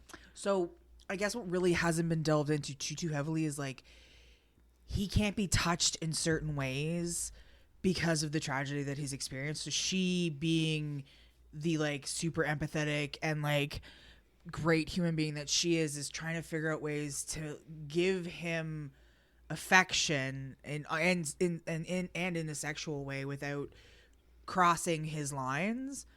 And in this case though, because you're thinking of a different time potentially. I'm thinking of just like in general, but like in this moment she goes in because he's like upset and she knows he's upset and she can't get him to respond. And in the way that she blanks and her eyes go blank and stuff when she's dealing with trauma, this is what he's doing right now. Like she sees like he's not there. So she goes into the bathroom and he is in a freezing cold shower with all of his clothes on masturbating. And she's like, there isn't any like terms of sexual gratification or it was just like. It's a visceral response. Yeah. And so she goes to like approach him to try and help him. And he freaks and he grabs her by the throat. And she's got certain triggers too. Like she doesn't like being restrained. Yeah. And he like rationally knows this, but he's not there. Yeah. So he responds. And she's like trying to talk him down basically. And he like comes back online as it were. And he's like, oh my fucking God, what did I just do? He doesn't even like quite come back online fully because he brings her up into she's like, oh, okay, we're gonna go to the attic and have this moment. And then he leaves her there and he takes the ladder and he locks the doors and everything and off he goes. And so and he just disappears. He's gone. He's disassociated in a huge way. And so what he was doing was putting her somewhere safe away from him. Yeah. Because he's flipping out. But he doesn't realize that. No. We get Darby's chapter after that, and she's kind of having response to this where she's kind of cowering and staying behind, and she's just like, this thing has been done to me, but I'm so worried about Kellen, and I don't want him alone, and like, who knows what he's going to do. And then she remembers that sometimes when he gets worked up like this and stuff, he goes to the park and fights people. Because fights drunks because drunks leave the pubs and they're looking for a fight or whatever, so they go to the that's how he decompresses. That's how he decompresses. He goes and fights fucking drunks in the park, but whatever. Okay. We all have our things. We all have choices our things. Are made. Anyway, so and there's one time he comes back after that and she's like, is that your blood? And he's like, yeah, most of it is, but it's the whole thing. So she goes off to try to find him. And she's wondering, or like, she's not going into the park, she's walking around the park, which is like several city blocks. It's in the center of Dublin. And she comes across, it's like starts raining, so she's like standing trying to find shelter or whatever, and she's like, she passed like 9 or 10 or 11 gates at this point, so she's like several blocks away from where they live or where they're staying. And then she realizes the common denominator is that they're all drunk. Sure. Like, well, no. Like no, he mentioned that before. That was the case. But she goes to look for a bar because she's just kind of wandering around aimlessly. So when she's standing there by one of the gates, across the road is this pub where one of the bartenders is outside having a smoke, and he's just like, Jesus, like the longest pub in Dublin. Yeah. And he's just like, oh Jesus, didn't see you there, like just kind of a weird dude. Anyway, they have a little chit chat, and then he invites her in for like, cause she's like freezing cold and whatever, and she's looking for someone, doesn't have a coat on. He invites her in, gives her a glass of the fucking good stuff, which is whiskey, and sits her in front of the fireplace basically. And because of course this is how this has to work. Because we're hobbits. In front of the fire. You come in, have food.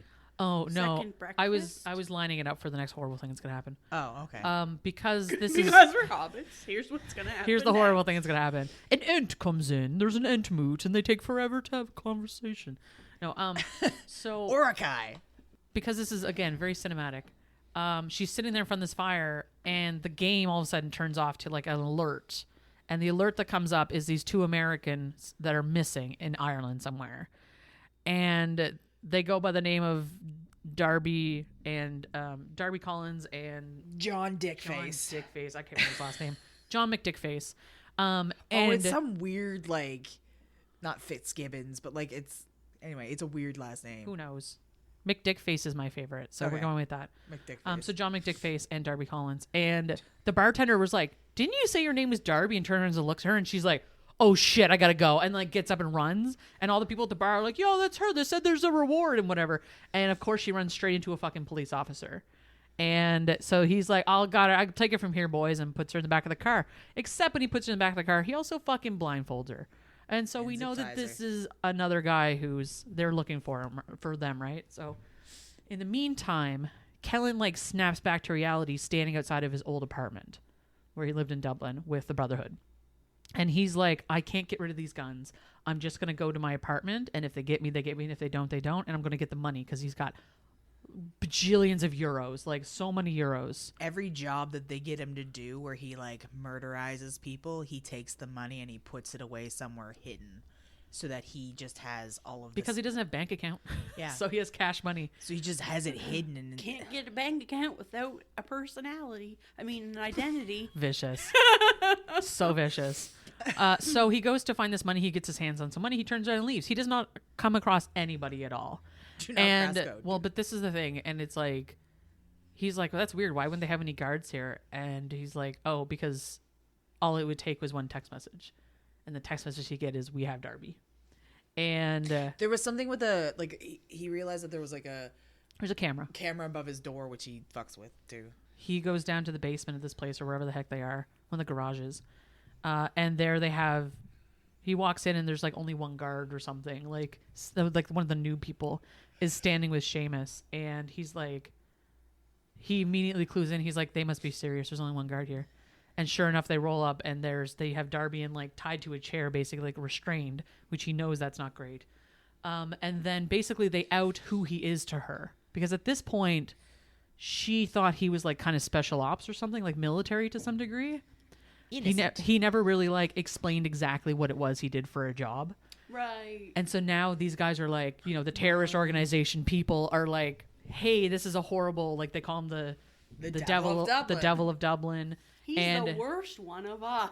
He deadass. I think they even say that. I think they even say like he's the worst of all of us, sort of thing. And they all, because they're also like making a joke about his kill count. Be like, oh, how many is he up to now, boys? Like, I don't know, I lost count. Like, Gonna kill that pussy. right? Oh God. Anyway, so What? Does he say that? no.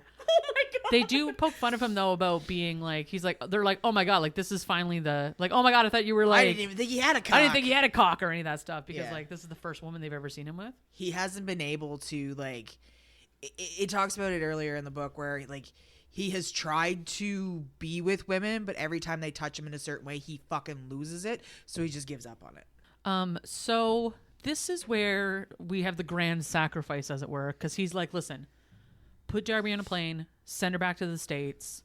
I will surrender to the Russians.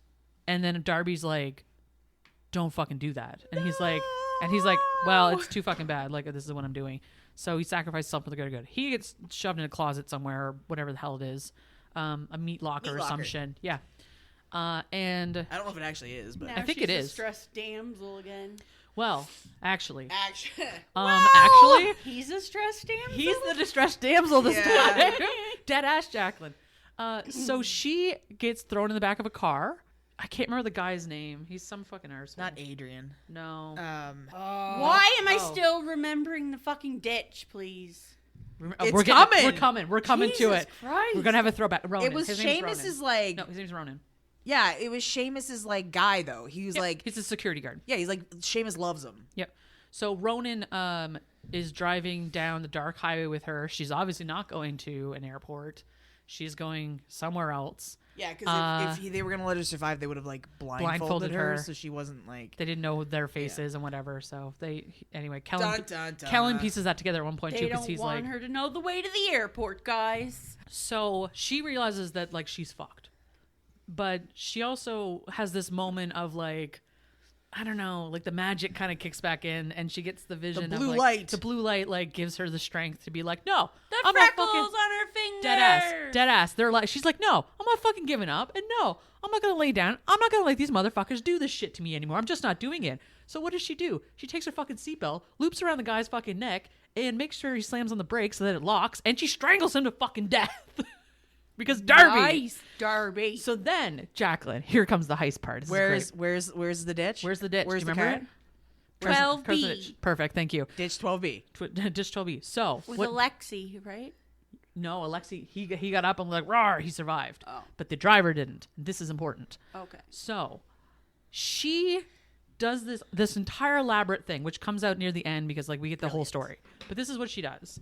She has strangled the guy. She takes his car and his phone. She unlocks his phone with his fingerprint and then changes the phone so that it doesn't need to be unlocked with a fingerprint. Smart. That's so what smart. People don't think of that. They think of the thumb thing. They're thinking, but then they don't change it. So smart. And then they're like in a fucking ditch 12B, and they don't have the guy's fucking hand anymore. Genius. Oh! Genius. So she. You know what Ashton would do? Ashton would fucking cut the guy's hand off and bring it with her. I would do that too. Why would I do that? Because you're smart, but you're not as smart as Darby. That's tough but fair. So Why would I need the hand? I just take the finger. tomato. Because you want to hold his hand too. Oh God. Okay. Oh, ew, gross. So 12B. 12B. Jesus. So Darby goes, number one, she goes back to the train station where the other car was left that had Where all of John's John's stuff belongings in it. And she scoops up a bunch of John's belongings. And then she goes back to ditch 12B and she stages the car so that it looks like John was driving that car. She does take the ship box back too. I call it ship box. The rental that John had. She drives it there. The Fiesta. Yeah. Ford Fiesta. Drives it there, puts it into the ditch beside the other ditch car, 12B. So it looks like they were in a car So chase. it looks like it was a car chase, and he died in the car accident. She takes the body out of the other car, puts John's whatever's on it, and his ID and shit, and his class ring, and jams him into the rental car. So it looks like it was him. Then she sets it on fire. Then she sets it on fire so that they'd have to go look for dental records. But they have the ring, which is like one of a kind. Where else would they find it, sort of thing? And they use her as like to identify the body. Yes. So then she goes back to the train station, gets on the train, goes back to Dublin. And here she has a phone of the Ronan. security guy who works for the head of UIB. So she has so much fucking evidence. And she also knows that right now they are trying to put Kellen on a plane to Russia with the Russians. But because she was supposed to go on a plane. she was supposed to go back to the States. That's what Kellen thinks is happening. Is they think she's being sent to Russia. Well, and so when Kellen gets dragged to the airport, number one, Kellen in the meantime has done something sneaky too. He They're all sneaky snakes. well, he's a sneaky snake. So there's a kid, Sean the kid, I called him, who Not a dick, Sean. he's just a young guy, but he's like, starting off in the crime world. Does not turn into an animator. Don't worry.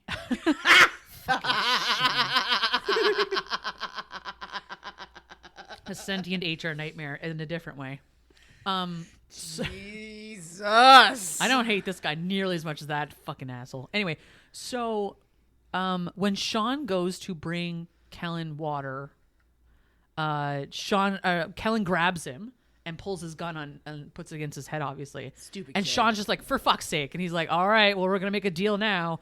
And so what he does is he trades Sean his phone for the gun. So he gives him the gun back. In the meantime, Kellen convinces Sean to put the AK-47s in the back of Seamus's vehicle, along with his own gun, like Kellen's own gun, Which was used to murder. some people in a shootout. The Russians. This all has very like Guy Ritchie feel to it at the end. Big time. It ties up in a Guy Ritchie manner.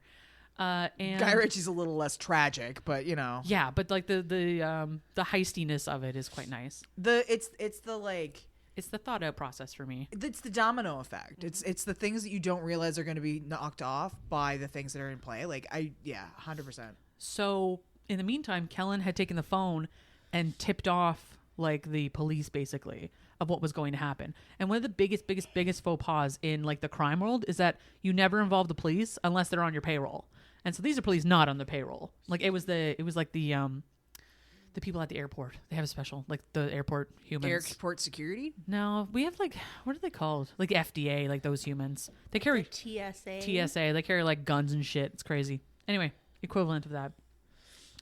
And basically they take Kellen to An airfield. And in the meantime, I've also found out that someone had killed Ronan and she was missing. And so he assumed Must that it be was the the Russians. Russians. Because who else would it be, right? Because she's not strong enough to kill Ronan on her own. Well, he would never he would never assume that she would kill anybody. Like that would never be his first thought. Yeah. It would never be Darby. Like Darby was kidnapped Not again. Darby. She's like a decent, wholesome person, kind of. Kind of. She Apparently was not. before all this happened. He broke that one. She, in the meantime, had called in her uncle, who was a piece of shit previously. But he is a detective with the Garda. So he does have some connections. And so she tipped off that these Russians were going to be there and that the UIB were going to be there and that there was a person of interest getting on that plane. And so like all of these fucking like police officers and shit show up. There's like a weird chase thing where they try to like shoot people and all this shit. Oh, and he gets like drugs. He gets dragged across. Yeah, he gets dragged like by his hands on the car. And so he gets like road rash all over the backs of his hands. It's sad. He's fine. He's alive. So, but here's the pièce de résistance. So the cops round everyone up. People are going to fucking jail. Seamus gets pinned with all of the AK-47s and the murder weapon for this other murder that happened. In the meantime, Darby had told them about the car chase and what had happened there, and how they had witnessed like something going down at the docks to do with guns or whatever. Smart cookie. Super smart cookie. And So Colonel Mustard had a fucking candlestick in the observatory. But the pièce de résistance of all of this is that she had the guy's Ronan's phone, and in Ronan's phone was the connection for the butcher.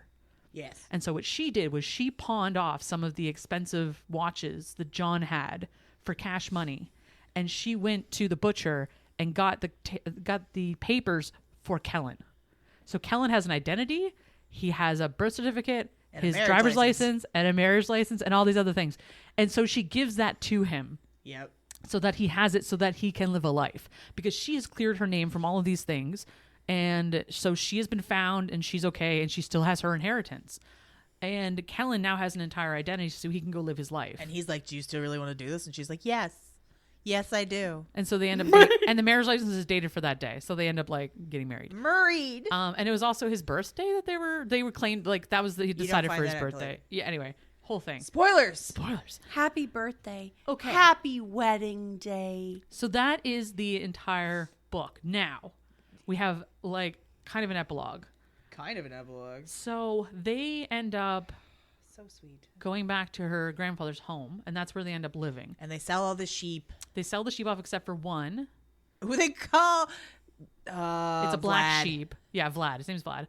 And he's a black sheep. Yeah. And he goes and hangs out with his friends sometimes. He's just hanging out. And so the epilogue is like Kellen had, like they transferred part of the barn or something into a woodworking shop. So he took up carpentry. And he building shit. And he builds shit. And that's what he does for his job. And she is still doing her like English lit class at Trinity College.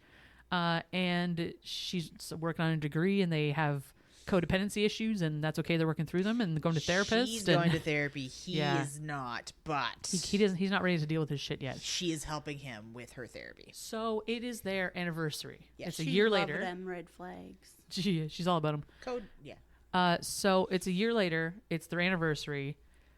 He takes her down to the loch where he had carved this beautiful bench, like this big Celtic knot, like design, and it had Kellen as Darby and Kellen and the dates and all And that he stuff. cleared out the brambles. He cleared from out the the brambles blackberries so they could no one's sit gonna there, hurt yeah. themselves. And then Darby gives him a letter that is from his mother. And it basically outlines what happened when he was a child. When she was a child. When she was a child, because she was 15 when she gave birth. And how she was sent off to this like birthing place for single mothers thing that revolved around the church. But she was Father Henry's favorite. Well, she was troubled and needed to take extra classes with Father Henry. And some of the rituals that happened behind closed doors ended up with questionable results. And she ended up in this place after she found out she was pregnant. And they were going to take the baby as soon as she had given birth. And so she ran. And after like struggling for many years and like fighting with drugs and alcohol and not having support and all these things, she brought Kellen back to Father Henry with the asking him basically to put him up for adoption and find a good parents for him, because it was his fault basically and all this stuff. Spoiler alert, he didn't. So, but the part of the interesting thing is too, because Kellen, after all, he reads all the letter and everything, he's like, Father Henry always said that I was the son of the devil. Yeah. And it's such a weird self-reflecting, self-loathing thing that it's like he knew he was the worst all along. Like Father Henry knew exactly what he was doing and he could never stop himself from doing it or something. But anyway, very incredibly troubled man, and all of it's awful and terrible. And I don't want to justify a single bit of it. I see. But it's this bizarre self-reflection thing. You could take it that way. Yeah. Or like, I think you're giving him way too much you're probably credit. right. And I think because if he was that far in the drink and all that stuff, would he really have had that much like foresight to have that kind of reflection? I just think and I don't even know if it's reflection, but I think it's probably justification is what I'll say, because he probably looked at it like the devil is making me do these things. Do you know what I mean? Like that kind of thing. Honestly, like that kind of like horrible, awful fucking bullshit that he's using to justify it. But like, it's just like a callback to the beginning of the book where it's like, oh yeah, it's definitely the throwback. For me, I just interpreted it as like he was justifying his behavior because the child was the child. Like, I don't even think in my head he didn't even register that Kellen was his child. Oh, he did. No, oh, did he? Because even Kellen was like, I always had an inkling that was the case, and I think he did too. It was one of the reflections. Yeah, no, the end of the book is wild. And so in the rest of this, she talks about how her life went and like seeking counseling, and then by the time she was in a good enough place to actually go look for her son, she thought he was dead, because Father Henry, her sister helped her. Her sister sees, her name's Kate, and so she had the same inkling that Darby did, that he had died in this fire with Father Henry, and then stopped looking for him, and then all of a sudden out of nowhere, Darby started digging and started trying to find, because the priest from the current church was very helpful with that. Yeah. And had tried to help her dig up a bunch of information about it. And she's a baker. Yeah, she's a baker now. She makes cakes.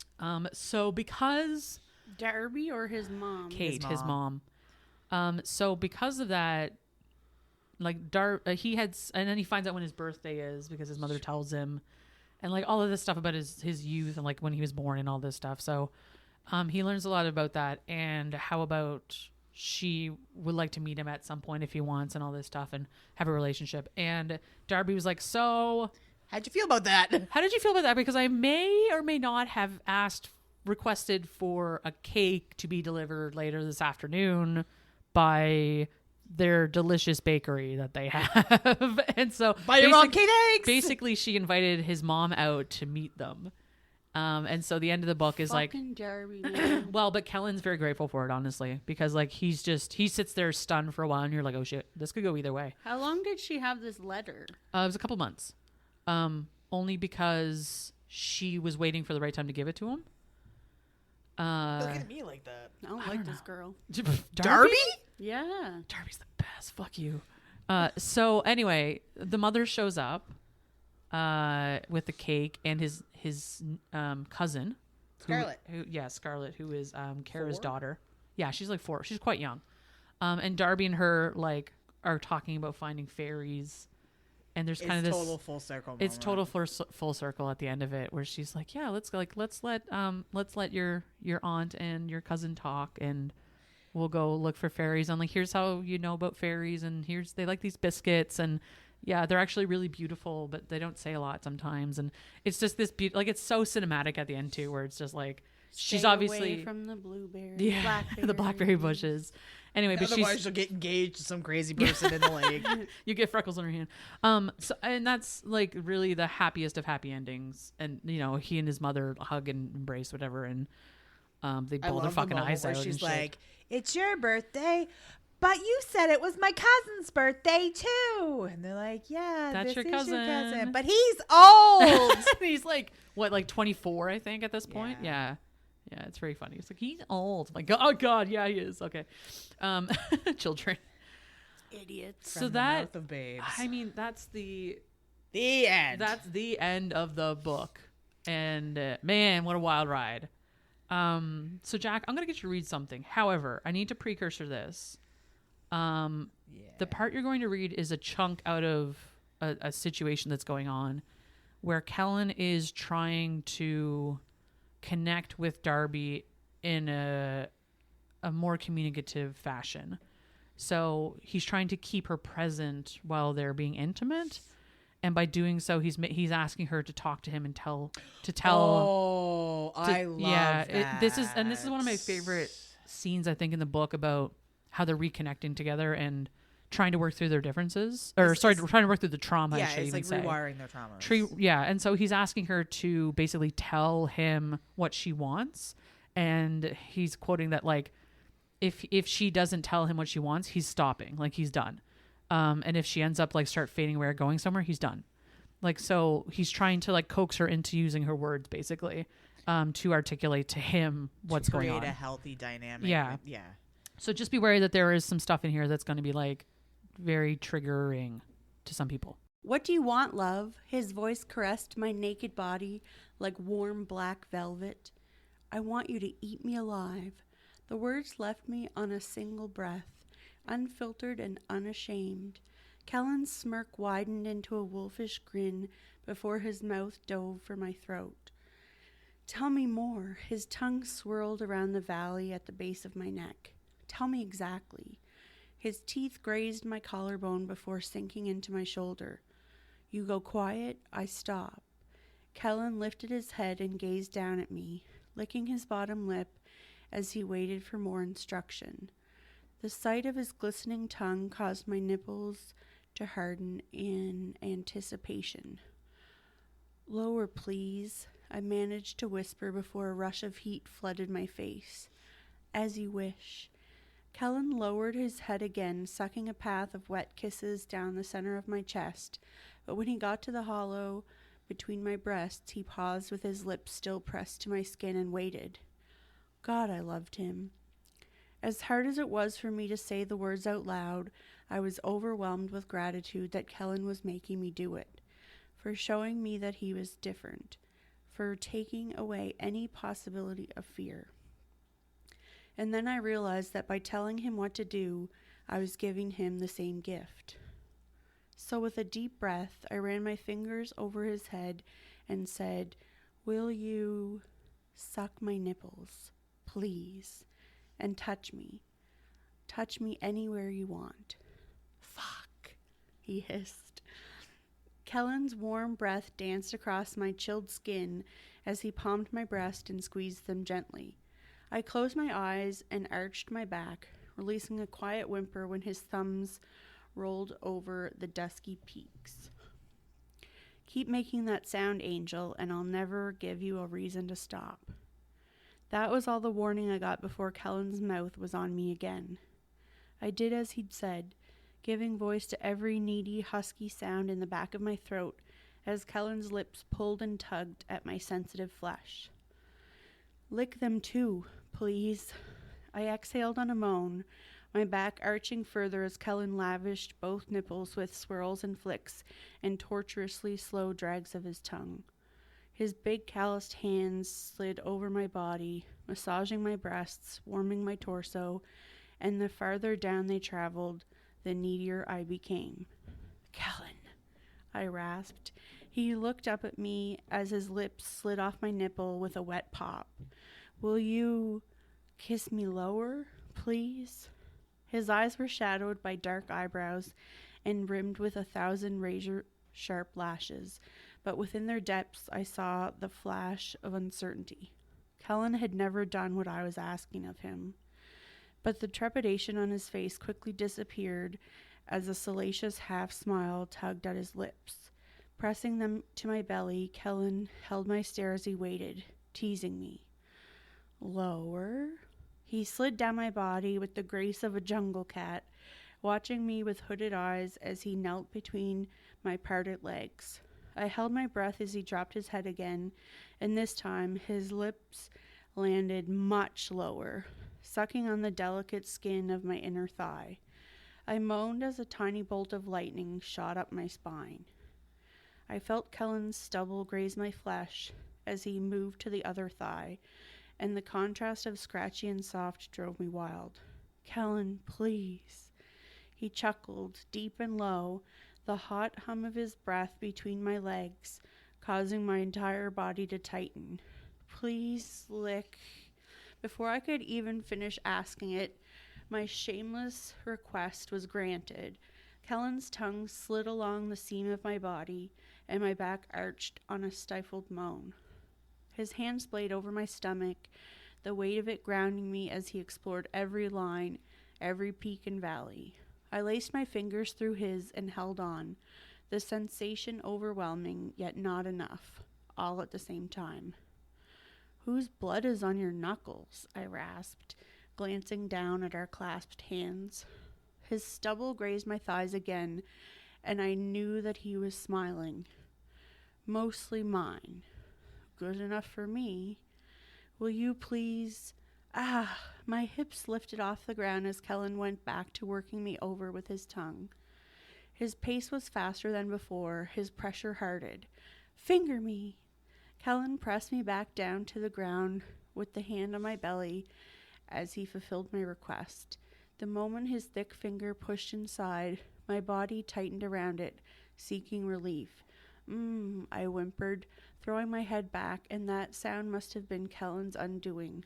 A feral growl rumbled through his chest as he devoured me like a starving beast, sucking the marrow from my bones and filling me to the final bloody knuckle again and again.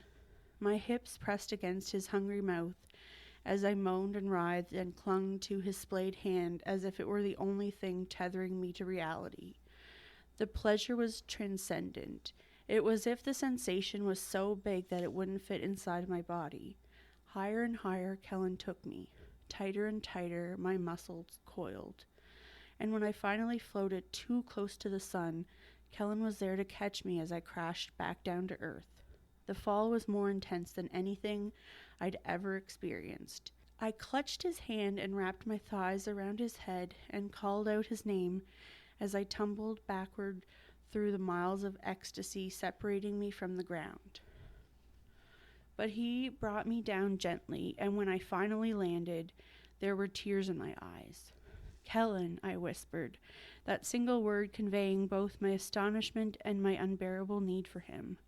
After being so high, I needed to feel his body on mine, needed to be ground into the floor by the weight of him. With my hands on his rough cheeks, I guided him up my body until his chest was on my chest and his sex-soaked mouth was on my mouth. Between my legs, Kellen's length slid through the mess he'd made, and I lifted my hips on a soft moan. Please, was all I said. Kellen stilled at my entrance, his entire body going rigid before his head dropped between his shoulders. We can stop, I whispered immediately, clutching his face. Kellen's head shook, slowly. It was as if his muscles were so tense that he could hardly move. Hey, I ran my thumb across his cheekbone, just below a curtain of black lashes. Talk to me. Kellen pressed his forehead to mine, and I could feel his body shaking with restraint. Restraint and anger. Kellen's head shook again, and my face moved side to side along with it. I saw him, Darby, hovering over ya. He fucked you like this, didn't he? Oh my God. Kellen had been trying so hard to make me forget about what had happened the day before that I hadn't stopped to think about what it must have been like for him, what he'd seen. how I'd reacted to him holding my wrists. Kellen was trying so hard to prove that he was nothing like him. Now it was my turn to show him that I knew it. "Look at me," I said, running my fingertips over his soft, fuzzy head. "Please?" Eyes as steely as the gun he carried lifted and locked onto mine, but even the agony in Kellen's stare couldn't keep me from smiling at his breathtakingly beautiful face. He was a masterpiece in black and white, strong and tender, familiar and mysterious, a lover and a fighter, focused and yet somehow completely lost. "I'm not afraid of you." There was no question in my voice. It was a statement, a declaration. But the way Kellen arched his cut, swollen eyebrow told me that he wasn't exactly convinced. "Do I look like I'm afraid of you?" The grin that had hijacked my face was beyond my control. Kellen shook his head again as the corner of his miserable mouth curled up. "Or do I look like I'm so stupid in love with you that I can't stop smiling, even when I'm trying to be serious?" He dropped his eyes as the opposite corner of his mouth curled up, and I swear a hint of pink bloomed across his cheeks. "Whatever you want, baby, I want it too. I promise." Lifting his eyes, Kellen took a deep breath through his nose and pinned me with a soul-bearing stare. All I've ever wanted is for you to look at me the way you're looking at me now." It felt like all the air had been punched out of my chest. I won't risk losing that again. I can't. Then Kellen lowered his talented mouth to my ear and growled, "But I also want to be inside of you more than I want my next breath." A startled yelp burst from my parted lips as he slid his arms behind my back and pulled me up into his lap. I landed in the same position we'd been in that morning, with my legs straddling his, my arms around his shoulders, and his impossibly hard cock pinned between our bodies. Grabbing my ass with both hands, Kellen lifted my hips and slid himself along my slippery flesh until he was poised at my entrance. Now it was his turn to say, "Look at me." I did as he'd commanded, and the moment our eyes met, I felt my cheeks flush and that uncontrollable smile return as love and lust and fairy dust danced across my skin. Just like that, Kellen's full lips widened and curved in return. Then they parted on a gasp as I lowered myself onto him, inch by perfect inch. I forced myself to hold his stare until my body, heart, and soul were so filled with him that I thought I might cry. Burying my face in his neck, I clung to his shoulders as Kellen wrapped an arm around my back and another under my ass. He clutched me to his chest as he thrust into me from underneath, each delicious, torturous stroke eliciting a soft sound from somewhere deep in my belly. "Yes," Kellen hissed, thrusting harder, faster. "Let me hear you, angel." His words were my unleashing. My chest rumbled from the depths of my moan as my fingers curled into his flesh. My hips writhed in circles as I surrendered to his punishing pace. And when I felt him swell inside of me, felt his arms tighten around my body and his teeth sink into my neck, the orgasm that ripped through me tore a scream from my lungs along with it. This time when I crashed back to earth, I had Kellen's strong, warm body to break my fall. I draped my boneless, sated limbs over his shoulders as I caught my breath and smiled when I felt his hand twist around the hair at the nape of my neck. Pulling me gently upright, Kellen took in my beaming, euphoric stupor and responded with a smile of his own. "When we get to New York, I'm building you a fucking library." Aww. Thanks for that, Jack. Wholesome. Wholesome. It's wholesome and it's trauma and it's all wrapped up in there. It's wholesome drama. Oh gosh, it's such a thing. It's such a thing. So we have come to the rating portion of this book, Gumdrops. and apparently we're rating it on Gumdrops. Well, it's either that or guns. So Gumdrops it is. So Well, what else are we gonna rate it on there, Jack? no, this is fine. We'll do Gumdrops. You could rate it on sheep. Oh my god, we're not rating it on sheep. One black one, please. One black sheep. See, what wasn't mentioned is like the grandfather had sheep, and each of the sheep is has a colored spot on it That matches the house. that matches the house. Yeah, it's a because thing all the in Ireland. houses are different colors. So grandfather's house is blue, so all of his sheep have big blue spots on them. I saw the sheep when I was Fun. there that had orange on them. Yeah, see, I have a Fun. video. They're super fun. Gumdrops. Let's rate this on gumdrops. And we're going to rate this on 8 gumdrops because there's an 8-year time skip. So, Jack, do you want to go first? I don't know. This one's tough. So much stuff. It was a lot. And, like, honestly, I skipped over some very important things, too, that, like, you know, could make or break this book. But, like, it's a lot of book. Yeah, there's a lot of fun, traumatic stuff to make fun of in the book. So I really appreciate that. Jesus. And I mean, the part that I read, I thought was going to be... Her mom passed away, too. So, like, that's, you know, it's like you. Yeah. And then they just put fucking mom's ashes in the grandfather's dead hands, which is creepy as fuck. That's like funeral reception. Yeah. Anyways, I feel like I don't know if I like it better or worse that it like doesn't make me feel things. You know? do you want? I feel like if you read this book, you might feel some things. Perhaps my nice soothing voice doesn't affect you as much as it should, given the content, but Perhaps. I could see that. Like me just talking to you is actually soothing, even though I'm talking about some horrible stuff. Right. Quite possibly. I'm going to give it 6 gumdrops and a really messy French braid Jesus Christ. that okay. I half ripped out of his Okay, head while thanks. we were Okay. doing it. Jack. Okay, thanks. Appreciate that. While we were doing Jesus it, fucking Christ. Okay. This is what we're dealing with. I'm giving it 8. 8 gumdrops, full stop. I honestly, that shocks me. Yeah. This is totally not my speed for a book typically. Yeah. B.B. Easton's writing is fucking spectacular. I love everything about it. The way she writes the kids, their perspective, and like I was so fucking floored as soon as I started reading it.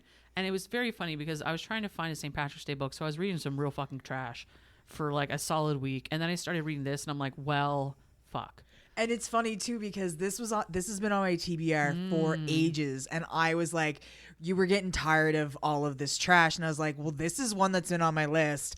I hadn't even read it. Yeah. I had no idea the level of trauma to this book. I And was just like, it's Devil very- of Dublin. yeah, Here we yeah. go. And it's too funny because as soon as I started reading it, I was like, this is an Ashton book. Right off the bat. This like, makes sense. Like, I would say 30 pages, and I'm like, this is an Ashton book. Yeah, I know exactly why this was on your TBR. This is a fucking... I don't even know why it was on my Right? TBR. Somebody told you to read it, and they were right. Whoever told Ashton to read this book, you are 1,000% correct. Fucking Jesus Christ. It's such a good book. It didn't Floored. feel un-Rachel-y to me. It was, I mean, it is a dark romance. Too much feels. Yeah, it was. Too much feels. It was a lot of feels, but like I think it was tempered by the kind of whimsy too, Yeah. and it was also tempered. Yeah, the fucking whimsy. Well, anyway, but like there's a lot more whimsy in it than I gave it credit for right now. But like, especially reading through the second time too, because now I know how everything ends, so Yeah. I'm like digging for the foreshadowing the second time through. And I think I enjoyed it more the second time through. I wondered that with this book too, because there is so much of it that is kind of layered Yep. and nuanced in a way that sure. like knowing what's coming, would you appreciate and get more out of it, because there's so much Guy Ritchie like that. Oh, like yeah. bing bing bing bing bing bing bing, like it's just, it wasn't straightforward. It wasn't, but I mean, I fucking dies for a Guy Ritchie film. Oh, like, yeah, give me hands that down. shit. This is like a really upsetting Guy Ritchie film, but like in a good way. Tragic. No, but like I think the second time through too, I paid way closer attention to the way the kids were describing stuff. Yes. And because I knew how everything turned out, it was much more interesting to read that again to get that perspective. Instead of like, because like, it's kind of hard to remember a lot of the nuance when you're going through it. But like, holy shit, B.B. Easton, fucking, I need to read all of her books. Such a good author. And just, I'm flummoxed at how good that book was. The pride I get when Yeah. Rachel likes a book that I have suggested this much, considering it's like the anti-Rachel, is like it warms in the cockles. It's the football book all over again. But you didn't read it first. I know. I read it before better. you did, which is It's crazy. like the subcockle area. So on that, how are you rating it? Is that like a tailbone? No. Okay. That's your coccyx.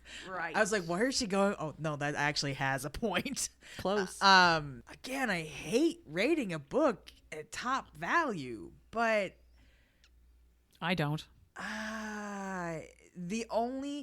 My only like major not even major, my only like slight criticism is, and maybe if I had read it a second time I'd have more context, I found the mystical aspect a little jarring at first, because I was like, it wasn't necessarily in the tone, because it talked about that, but it didn't seem like it was set up for it. Do you know what I mean? I have to wonder. I have to like every so often I think about.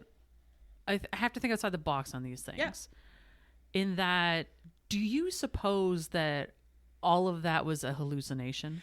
I wondered that, or it's internalizing or externalizing. It's taking the trauma and creating something more to justify, like a coping mechanism. Kind of, yeah. Or is it a reflection of their trauma? Yeah, wrapped in folklore, right?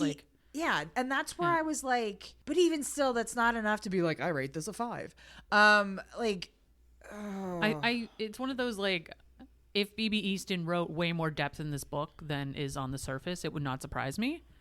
But at the same time, that is also ingrained in in Irish folklore. Oh, hands down. So potentially, I don't know, she's playing with that emotional kind of damage they both have. Or if this is just like she threw some whimsy in to offset all the fucking trauma. Possibly. Yeah. I think for me, I just would have liked a tiny bit more context in terms of like, but even still, we're talking like very, very minor. Yeah, you're trying to find a reason not to break this top marks. Yeah. I'm literally looking you're for digging for it. So like 9.5, 9.75, like instead of 8. So yeah, I mean, you want to 7.75, like Gotcha. Let's call it an 8, because it was such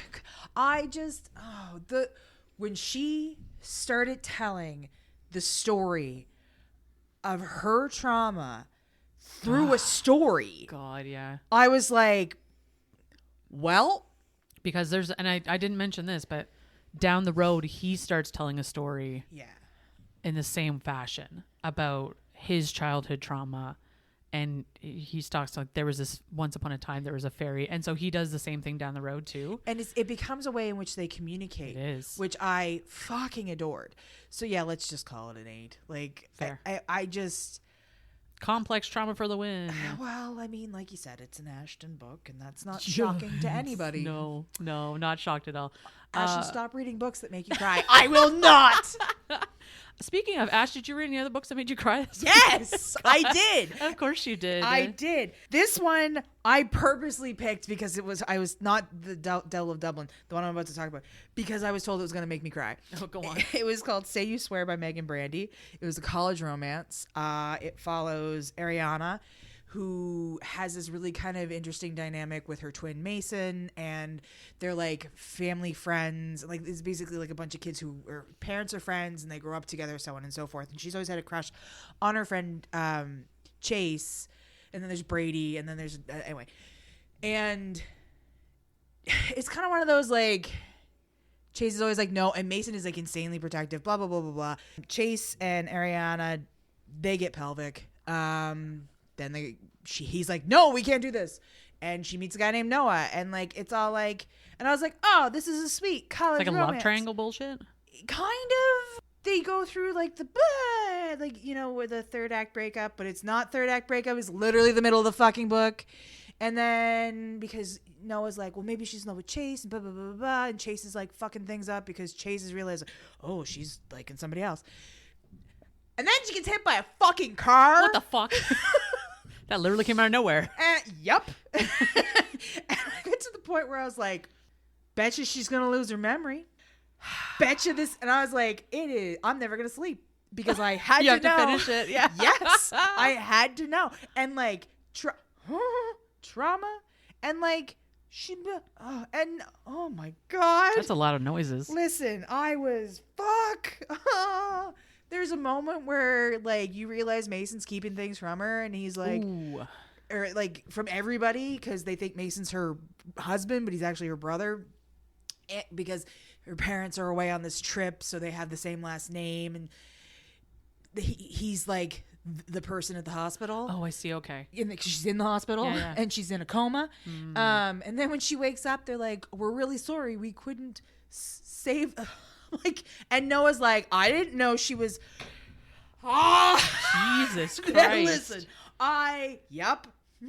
Pregnancy loss. Yeah, Yeah. pregnancy. Yep. That's So that was "Say You Swear" by Megan Brandy. Thanks Jesus for that emotional Christ. roller coaster. Yes, thanks for that dramatic reenacting. Act.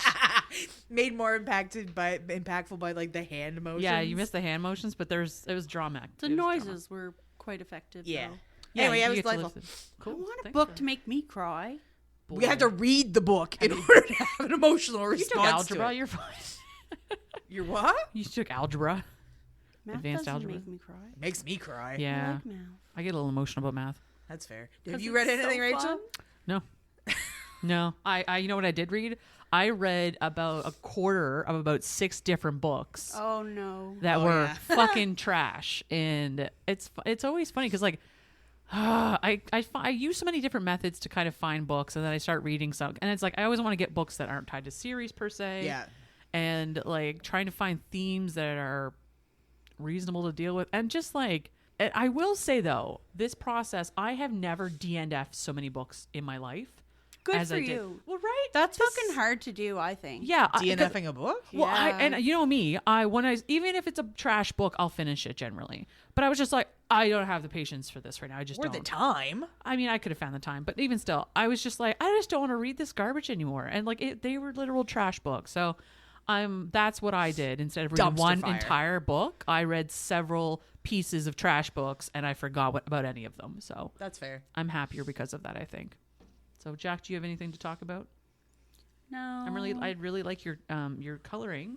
Thanks. You're a friendly rainbow. It's sort of like a waterfall rainbow. It kind of is. It's very much the antithesis of what this book is about, though. Yeah. It's also like could Trauma? be- Trauma. I mean, I don't know. St. Patrick's Day. Yeah. There's a pot of gold at the end of the rainbow. There literally is in this case. Yeah. There was a pot of gold. The end was the The friends we made along the way. they didn't have any friends.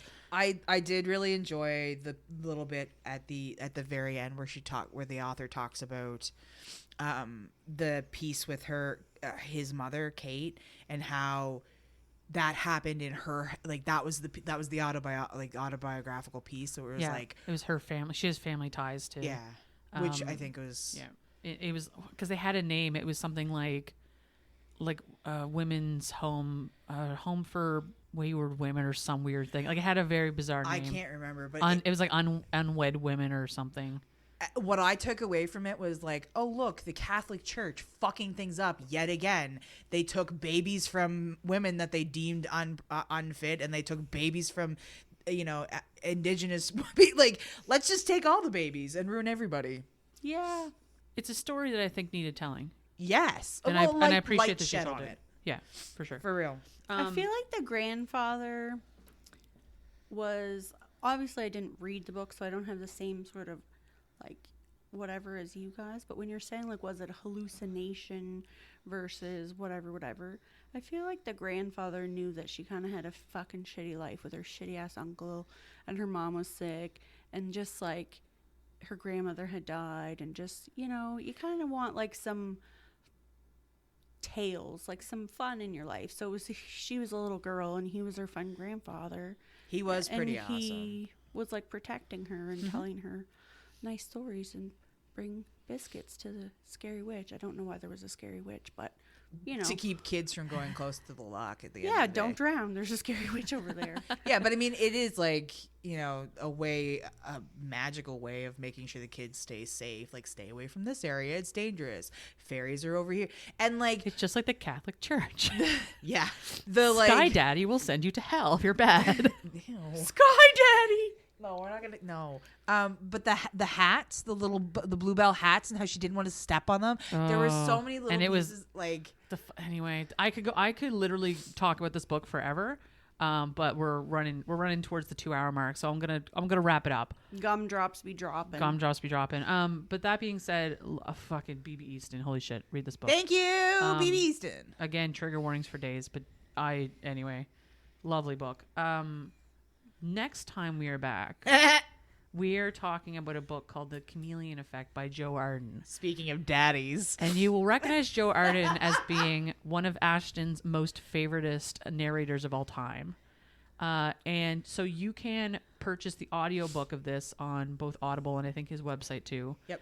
And you can also get physical copies of it from his website, Amazon, and it's also on Kindle Unlimited if you want to read it there. So join us next time for The Chameleon Effect by Joe Arden. Thanks for sticking in there, guys, and thanks for recommending this book, Ash. I really enjoyed it. you're welcome. Love you. We'll see you next time. Bye. Bye.